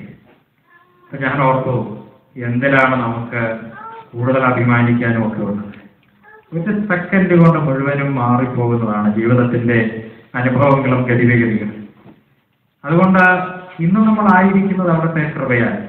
ലഭിച്ചതല്ലാതെ നിനക്ക് എന്തുള്ളൂ? ലഭിച്ചതെങ്കിലോ ലഭിച്ചതല്ല എന്നതുപോലെ പ്രശംസിക്കുന്നത് കൊണ്ട് 1 കൊരിന്ത്യർ 4-ാം അധ്യായത്തിൽ നമ്മൾ വായിക്കുന്നുണ്ട് 7-ാം വാക്യത്തിൽ. അപ്പൊ അതെല്ലാം ഓർക്കുമ്പോൾ എത്ര ഡിന്നർ ഒരുക്കിയാലും മതിയാവുകയില്ല. അപ്പൊ റിച്വൽസിലൂടെയും ആരാധനയിലൂടെയും നന്ദി അർപ്പിക്കുന്നത് മാത്രമായിട്ട് ചുരുങ്ങാനിവിടെയാണ്. എപ്പോഴും ഹൃദയത്തിൽ നിറഞ്ഞു നിൽക്കുന്ന നന്ദിയുടെ അനുഭവം. ദൈവമേ സ്തുതി, നന്ദി എന്നുള്ള ആ ഒരു ഭാവം തന്നെ ദാനമായി ലഭ്യമായി. അതുകൊണ്ട് ലഭ്യമാകുന്നതൊക്കെ ദാനമായി കൊടുക്കാനിടയാകണമല്ലോ എന്നൊക്കെയുള്ള ചിന്ത വരികയാണ്. ഈ ജീവിതത്തിലൂടെയും നന്ദി അർപ്പിക്കുന്ന അനുഭവമാണ് ഉണ്ടാകുന്നത്. ഇപ്പൊ ലാസർ മരിച്ചുയർത്തെഴുന്നേറ്റ് ഈ സംഭവമൊക്കെ കഴിഞ്ഞിട്ട് പിന്നെ 30 വർഷക്കാലം ജീവിച്ചെന്നാണ് പറയുന്നത്. യഹൂദിയിൽ അധികം നാൾ നിൽക്കാൻ കഴിഞ്ഞില്ല. യഹൂദന്മാരുടെ എതിർപ്പുകൾ ശക്തമായി. കാരണം ഈ സംഭവത്തോടെയാണ് യേശുവിനെ കുറിച്ചുള്ള ആ അറിവും കാഴ്ചപ്പാടും ഒക്കെ കൂടുതൽ ആ ദേശത്തെല്ലാം പ്രചരിക്കാനിടയാകുന്നത്. കാരണം ധാരാളം ആളുകൾ ഇത് കേട്ട് ക്രിസ്തുവിലേക്ക് അടുത്ത് വരാൻ, ക്രിസ്തുവിന്റെ വെളിച്ചത്തിലേക്ക് വരാൻ തക്കവണ്ണം ഇടയായത് യഹൂദന്മാരെ പ്രൊവോക്ക് ചെയ്തു. അപ്പൊ അതിന്റെ ഒരു സാക്ഷിയായിട്ട് അവിടെ നിലകൊള്ളുന്നത് ആരാണ്? യേശു ക്രിസ്തു മരിച്ചുയർത്തെഴുന്നേറ്റ് സ്വർഗ്ഗാരോഹണം ചെയ്ത് പോയിട്ടും പിന്നെയും നിൽക്കുകയാണ് ലാസർ. അപ്പൊ അതുകൊണ്ട് ആ ലാസർ ഒത്തിരിയും ഉപദ്രവം നേരിടുന്ന ഒരു സാഹചര്യത്തിൽ അദ്ദേഹം ഈ ദേശത്തു നിന്ന് ഓടി രക്ഷപ്പെട്ട് വേറൊരു സ്ഥലത്ത് പോയി ക്രിസ്തീയ സാക്ഷ്യത്തിലും സുവിശേഷ പ്രവർത്തനത്തിലുമായിരിക്കാനിടയായി സൈപ്രസിലേക്ക് അദ്ദേഹം ചെന്നുചേർന്നു. ഇത് പൊതുവെ ചരിത്രത്തിൽ പറയുന്ന കാര്യമാണ്, നമ്മൾ കേട്ടിട്ടുള്ളതായിരിക്കാം. സൈപ്രസിൽ പോയി അവിടെ ജീവിച്ച് അവിടെ യേശുവിന്റെ ഒരു തികഞ്ഞ സാക്ഷിയായിട്ട് സുവിശേഷ പ്രവർത്തനങ്ങളിൽ വളരെ കാര്യമായി ഇടപെട്ട് പോകുന്നതായിട്ട് ചരിത്രം സാക്ഷിക്കുന്നുണ്ട്. അദ്ദേഹത്തിന്റെ അവിടെ പിന്നെ ഒരു സഭയുടെ നേതൃത്വത്തിൽ ചുമതലയേൽക്കുന്നതായിട്ടും പറയുന്നുണ്ട്. ഈ പൗരോസ്ലീഹായും മറ്റും സൈപ്രസിൽ മിഷണറി യാത്ര നടത്തുന്നതിന്റെ കൂട്ടത്തിൽ ചെല്ലുന്നതായിട്ട് അപ്പോസ്തല പ്രവർത്തികളിലൊക്കെ നമ്മൾ വായിക്കുന്നത്. കൃത്യമായിട്ട് ഈ ലാസറിനെ കുറിച്ച് ബാക്കി വേദഭാഗങ്ങൾ നമുക്ക് കിട്ടുന്നില്ലെങ്കിലും ചരിത്രത്തിൽ നിന്ന് കിട്ടുന്ന അറിവ് ലാസറിനെ പൗലോസും ബർണ്ണബാസും ചേർന്ന് സൈപ്രസിലെ സഭയുടെ ചുമതലക്കാരനായി എപ്പിസ്കോപ്പായിട്ട് ചുമതലപ്പെടുത്തുന്നു എന്നുള്ളതാണ്. ലാർണാക്ക എന്ന് പറഞ്ഞ ഇന്നത്തെ ഒരു സ്ഥലത്ത് അദ്ദേഹത്തിന്റെ പേരിലുള്ളതായ ഖബറും പള്ളിയും ഒക്കെയുണ്ട്. ആ പള്ളി 20-ാം നൂറ്റാണ്ടിന്റെ അവസാന ഭാഗത്ത് സൈപ്രസിലെ ലാർണാക്കയിലെ ആ പള്ളിയുടെ പുനരുദ്ധാരണ പ്രവർത്തനത്തിന് വേണ്ടി പൊളിക്കുകയോ മറ്റോ ചെയ്തപ്പം മധുവായുടെ അടിയിൽ നിന്ന് വീണ്ടും ലാസറിന്റെ റിലീക്സ് ഒക്കെ കൂടുതൽ ലഭ്യമായതായിട്ട് ന്യൂസ് വന്നിരുന്നു. അത് റഷ്യൻ ഓർത്തഡോക്സ് സഭ അതിൽ കുറെ കൊണ്ടുപോയതിനെ കുറിച്ചും ആ ന്യൂസിൽ പറയുന്നുണ്ട്. ഇത് പറഞ്ഞു വന്നത് ഈ ഇഷ്ടായുസ് മുഴുവൻ ഒരു താങ്ക്സ് ഗിവിംഗ് ആയിരുന്നു ലാസറിനെ സംബന്ധിച്ചിടത്തോളം. വലിയൊരു പരിശുദ്ധനായിട്ട് ഒരു വലിയ വെളിച്ചം കൊടുക്കുന്ന മനുഷ്യനായിട്ട് എപ്പോഴും ക്രിസ്തുവിന്റെ സുവിശേഷം അനുസരിച്ച് ജീവിക്കുകയും ആ സുവിശേഷാനുസൃതം പ്രവർത്തിക്കുകയും ചെയ്യുന്നവരായിരുന്നു. അപ്പൊ താങ്ക്സ് ഒക്കെ നമുക്ക് ഒരു വാക്കിലൊക്കെ പറയാൻ എളുപ്പമാണ്. യേശുവെ നന്ദി, ദൈവമേ സ്തുതി എന്നൊക്കെ നമുക്ക് എളുപ്പം പറയാം. പക്ഷെ ജീവിതം കൊണ്ട്, നമ്മുടെ ജീവിതം മുഴുവനും കൊണ്ട് ദൈവത്തിന് എങ്ങനെയാണ് നന്ദി പറയാൻ പറ്റുന്നത്, നന്ദി അർപ്പിക്കാൻ സാധിക്കുന്നത് എന്നുള്ളത് ശാന്തമായിട്ട് ചിന്തിക്കണം. മുഴുവനും ഗിഫ്റ്റ് ആണെങ്കിൽ ലഭ്യമാകുന്ന ഗിഫ്റ്റൊക്കെ എങ്ങനെ പങ്കുവെക്കാനായിട്ട് കഴിയുമെന്നുള്ളതാണ്. ഈ വലിയ മാർ ദസ്തേരിയോസിന്റെ ജീവിതം നിങ്ങൾ ഈ ഇടവകയിൽ കൂടുതൽ മനസ്സിലാക്കാനും പഠിക്കാനും ഒക്കെ കഴിഞ്ഞിട്ടുണ്ട് എന്ന് ഞാൻ കരുതുകയാണ്.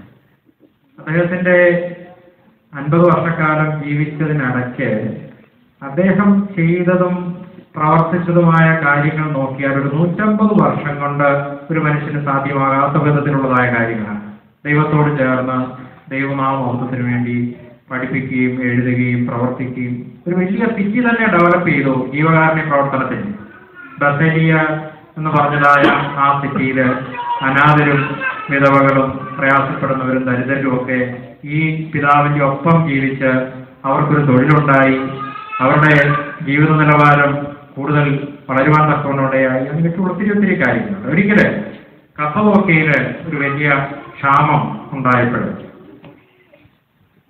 അദ്ദേഹം പള്ളിയിൽ പ്രസംഗിക്കുകയാണ്. സെയിന്റ് ബേസിൽ പ്രസംഗിക്കുമ്പം പറയുന്നുണ്ട്, നിങ്ങളുടെ വീട്ടിൽ വളരെയധികം ദാരിദ്ര്യമുള്ളതായ ഒരു മനുഷ്യൻ കടന്നു വരുന്നുവെന്ന് വിചാരിക്കുക.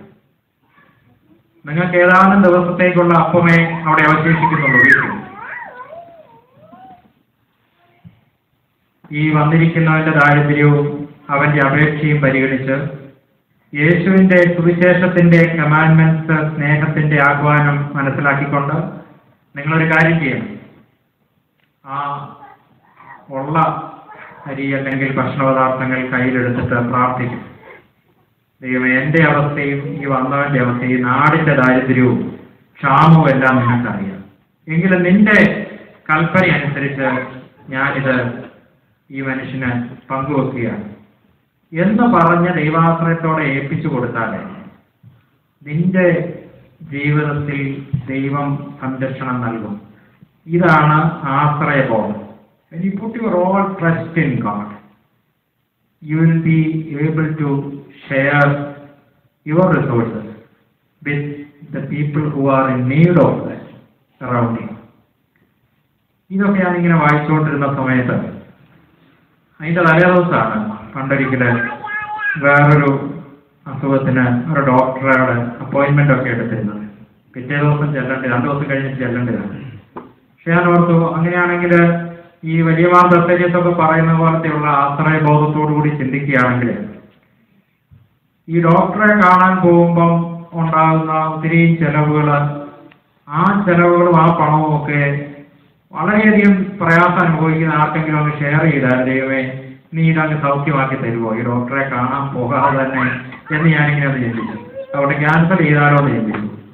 പക്ഷെ എന്നാലും ഇതെല്ലാം ക്യാൻസൽ ചെയ്തിട്ട് ഉടനെ നാഗപൂരിൽ തിരിച്ചും പോകണം, അവിടെ ചെന്ന് കഴിഞ്ഞ് വീട്ടിൽ പ്രശ്നമായി കഴിഞ്ഞാൽ എന്താകും എന്നൊരു ചിന്തയും മനസ്സിൽ വന്നു. പക്ഷെ അതിനെയും കൂടി അതിജീവിച്ചിട്ട് ഞാൻ ആ ഡോക്ടറെ അങ്ങ് വിളിച്ചു പറഞ്ഞു, ക്യാൻസൽ ചെയ്തേക്കാൻ പറഞ്ഞു, ഞാൻ വരുന്നില്ലെന്ന് പറഞ്ഞു. അതേ തുടർന്ന് വേറൊരു കൃപ ലഭ്യമായത് ഭാര്യയും പിള്ളേരും കൂടെ കൂട്ടി ഏകദേശം അന്ന് ഡോക്ടറെ കണ്ടിരുന്നെങ്കിൽ എന്തുമാത്രം തുക ചെലവാകുമായിരുന്നു ഏകദേശം ഒന്ന് കാൽക്കുലേറ്റ് ചെയ്തിട്ട് അതുമൊക്കെ എടുത്ത് ഞങ്ങൾ ഗ്രാമത്തിലെ ഏറ്റവും പാവപ്പെട്ട വലിയ പ്രയാസം അനുഭവിക്കുന്നുവെന്ന് കേട്ടതായ ഒരു കുടുംബത്തിലേക്ക് കടന്നു. അവിടെ ചെന്ന് അത് പങ്കുവെക്കാൻ ഒരു കൃപ ലഭ്യമായി. അവരത്ഭുതപ്പെടും, ആദ്യമായിട്ട് അവരുടെ വീട്ടിൽ ഇങ്ങനെ ഒന്ന് കടന്നില്ല. തുടർന്ന് ആ പ്രയാസം ഉണ്ടായതേയില്ല. ചില സന്ദർഭങ്ങളിൽ ഇങ്ങനെയായിരിക്കാം ദൈവം ഇടപെടുന്നത് നമ്മുടെ ജീവിതത്തിൽ.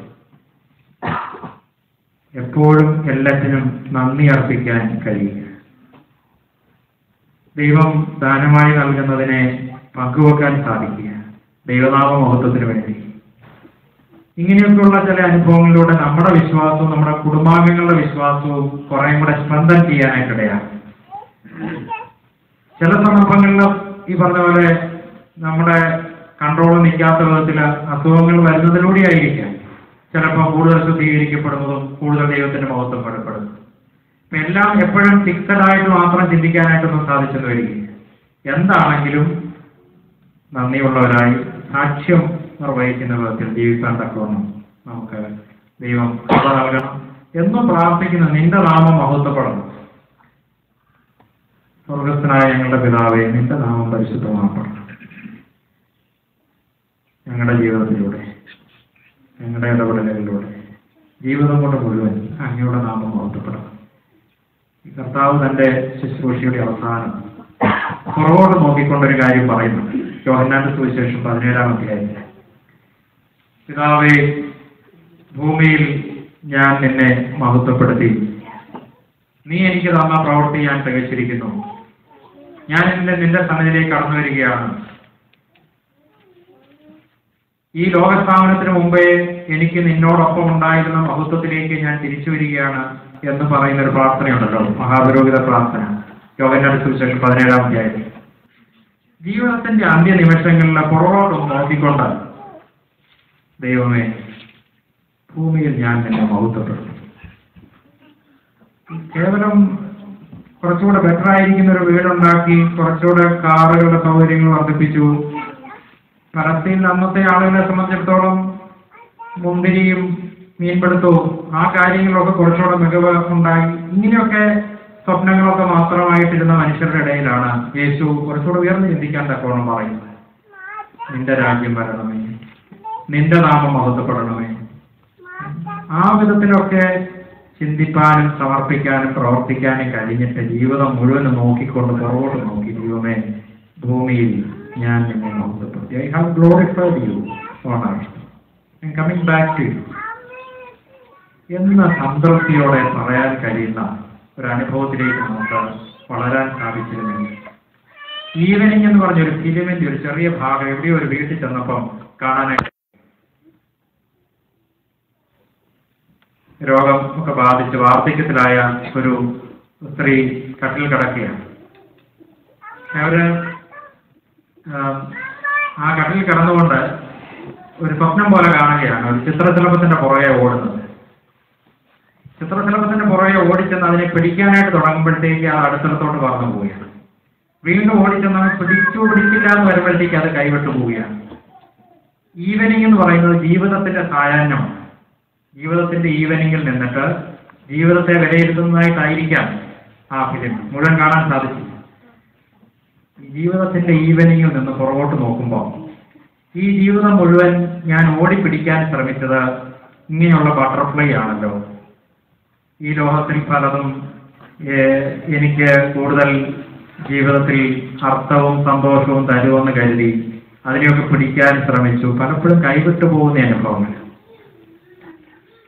എന്നാൽ അതേ സമയത്ത് കുറേയും കൂടെ ഈ സുവിശേഷ അനുസൃതമായിരിക്കുന്ന ജീവിതത്തിന്റെ ഗോൾസ് ഒക്കെ ഒന്ന് സെറ്റ് ചെയ്ത് കഴിഞ്ഞാൽ അതിനനുസരിച്ച് ആ GPS പോലെ നമ്മളെ അത് ഗൈഡ് ചെയ്തു. അപ്പം അവസാനം ചെന്ന് കഴിയുമ്പം എത്തേണ്ടിടത്ത് എത്തി എന്ന് പറയാനായിട്ട് കഴിയും. GPS എങ്ങനെയോ ബൈ മിസ്റ്റേക്കിന് പലയിടത്തൂടെ എല്ലാം കറക്കി അവസാനം ചെന്ന് ചേർന്നത് ഒരു സെമിത്തേരിയുടെ ആണെന്ന് പറഞ്ഞു കേട്ടിട്ടുണ്ട്. അവിടെ ചെന്ന് കഴിഞ്ഞപ്പം you have reach the final destination എന്നുള്ള അവിടെ ശബ്ദവും കേൾക്കാനിടയായി. അപ്പം അവിടെയൊക്കെ അങ്ങനെയുള്ള ഫൈനൽ ഡെസ്റ്റിനേഷനിലൊക്കെ ചെന്ന് കഴിയുമ്പോൾ ജീവിതത്തെ ഒന്ന് നോക്കി കാണുമ്പോൾ ഒരു സംതൃപ്തിയുടെ അനുഭവം. ദൈവമേ, ഭൂമിയിൽ ഞാൻ എന്നെ ബഹുത്തപ്പെട്ടു നന്ദി അർപ്പിക്കുന്ന അനുഭവമാണ്. ജീവിതം കൊണ്ട് ലാസർ തൻ്റെ ജീവിതം മുഴുവൻ 30 വർഷക്കാലം പിന്നീട് നന്ദി അർപ്പിച്ച് ജീവിച്ചു. ദൈവത്തിൻ്റെ ആത്മാവ് നമ്മെ നയിക്കട്ടെ. ഈ വേദഭാഗം ഒന്നുകൂടി ഒന്ന് വായിച്ച് ധ്യാനിക്കാൻ ഇടയാകണം. വിശുദ്ധ യോഹന്നാന്റെ സുവിശേഷം 11-12 അധ്യായങ്ങൾ. കർത്താവ് നമുക്ക് സൗഖ്യവും സ്വാതന്ത്ര്യവും സമാധാനവും നൽകട്ടെ. ആ സന്നിധിയിൽ നമ്മളെ സമർപ്പിച്ച് ഏൽപ്പിച്ച് വിധേയപ്പെടുത്തി നമുക്ക് പ്രാർത്ഥിക്കാം. എന്നെ തന്നെ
ഇത്രത്തോളം വഴി നയിച്ചു. അർഹതയൊന്നുമില്ലെങ്കിലും ഞങ്ങളെ സ്നേഹിച്ചു. ഞങ്ങളോട് കരുണ കാട്ടുന്നതിനായിട്ട് നന്ദിയോടെ സ്തുതിക്കുന്നു. എത്രയോ സന്ദർഭത്തിൽ തകർന്നു പോകേണ്ടതായിരുന്നു. ജീവിതം താമരയായി പോകേണ്ട സന്ദർഭങ്ങളിൽ കർത്താവെ തിരിച്ചു വരാൻ, സംരക്ഷിക്കപ്പെടാൻ അവിടുന്ന് കൃപ നൽകി. അവിടെ ഞങ്ങളെ കൂടുതൽ പൂർണ്ണതയിലേക്ക് നയിക്കണമേ. ഞങ്ങളുടെ കുറവുകൾ അവിടുന്ന് കാണുന്നുവല്ലോ, അത് ഞങ്ങളെയും കാണിപ്പിക്കണമേ. മുറിക്കുള്ളിലേക്ക് ജനൽ ചില്ലയിലൂടെ പ്രകാശധാര ഒഴുകിയെത്തുമ്പോൾ അതിൽ പൊടിപടലങ്ങൾ വ്യക്തമാകുന്നതുപോലെ കർത്താവേ, അങ്ങയുടെ സുവിശേഷത്തിന്റെ വെളിച്ചം ഞങ്ങളിലേക്ക് ഒഴുകിയെത്തണമേ. ആ വെളിച്ചത്തിൽ ഞങ്ങളെ ഒന്ന് നോക്കിക്കാണാൻ ഞങ്ങളെ അനുഗ്രഹിക്കണമേ. പെസഹയുടെ നാളിൽ ശിഷ്യന്മാരുടെ കാലുകൾ കഴിയിച്ചെത്തുമ്പോൾ പത്രോസ്ലീഹ നീ എന്നെ കഴുകേണ്ട എന്ന് പറഞ്ഞപ്പോൾ കർത്താവ് എവിടുന്ന് പറഞ്ഞ മറുപടി ഞങ്ങൾ ഓർക്കുന്നു. ഞാൻ നിന്നെ കഴുകാൻ ഞാൻ നിനക്ക് എന്നോടുകൂടെ പങ്കില്ല. കർത്താവേ, അങ്ങോട് ഉള്ള പങ്കും പങ്കാളിത്തവും ഞങ്ങളുടെ ജീവിതത്തിൽ സർവസ്വവും ആണ്, പ്രധാനമാണ്. ഞങ്ങളെ കഴുകണം. ഞങ്ങളുടെ ശരീരം മാത്രമല്ല, ഞങ്ങളുടെ മനസ്സും ആത്മാവും ഞങ്ങളുടെ ഓർമ്മകളും ചിന്തകളും എല്ലാം കഴുകി വെടിപ്പാക്കണം. മുറിവാർന്ന ഓർമ്മകൾ അനേകമുണ്ട്. അവയിൽ നിന്ന് വിദ്വേഷത്തിന്റെ ദുർഗന്ധം രൂപപ്പെടുന്നു. അകൽച്ചയുടെയും വെറുപ്പിന്റെയും അനുഭവങ്ങൾ അവയിൽ നിന്ന് രൂപപ്പെട്ടിട്ടുണ്ട്. കർത്താവെ, ഉള്ളറകളിലേക്ക് അവിടെ ഇറങ്ങി വരണം. യേശുവെ, അവിടുത്തെ കരങ്ങൾ സ്പർശിക്കണം. ഞങ്ങളുടെ ഓർമ്മയുടെ തലങ്ങളിലേക്ക് അവിടുത്തെ കൈയെത്തണം. ഞങ്ങളുടെ ചിന്തകളിലേക്ക് അവിടുന്ന് കടന്നു വരണം. ഹൃദയശുദ്ധിയുള്ളവർ ഭാഗ്യവാന്മാർ, അവർ ദൈവത്തെ കാണുമെന്ന് അവിടുന്ന് അരുളി ചെയ്തല്ലോ. കർത്താവെ, അങ്ങയുടെ സാന്നിധ്യവും മഹത്വവും കാണാൻ കഴിയാതെ ഞങ്ങളുടെ അകക്കണ്ണുകൾ മലിനമായി പോയി. ഞങ്ങളുടെ ഹൃദയത്തെ അവിടുന്ന് ശുദ്ധീകരിക്കണമേ. ഞങ്ങളുടെ ആലോചനകളെ പോലും അവിടുന്ന് സ്ഫുടം ചെയ്യണമേ. ഞങ്ങളുടെ ചിന്തകളെ നിർമ്മലീകരിക്കണമേ.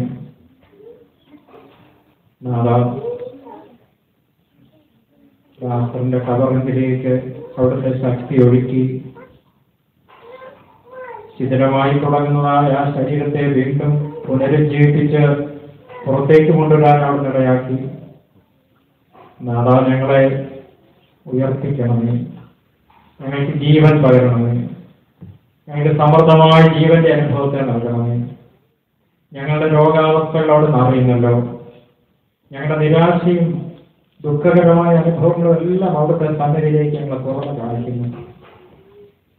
അവിടുന്ന് ഇടപെട്ട ഞങ്ങൾക്ക് ആത്മാവിലും ശരീരത്തിലും മനസ്സിലും സൗഖ്യവും സ്വസ്ഥതയും വിശുദ്ധിയും നൽകണമേ.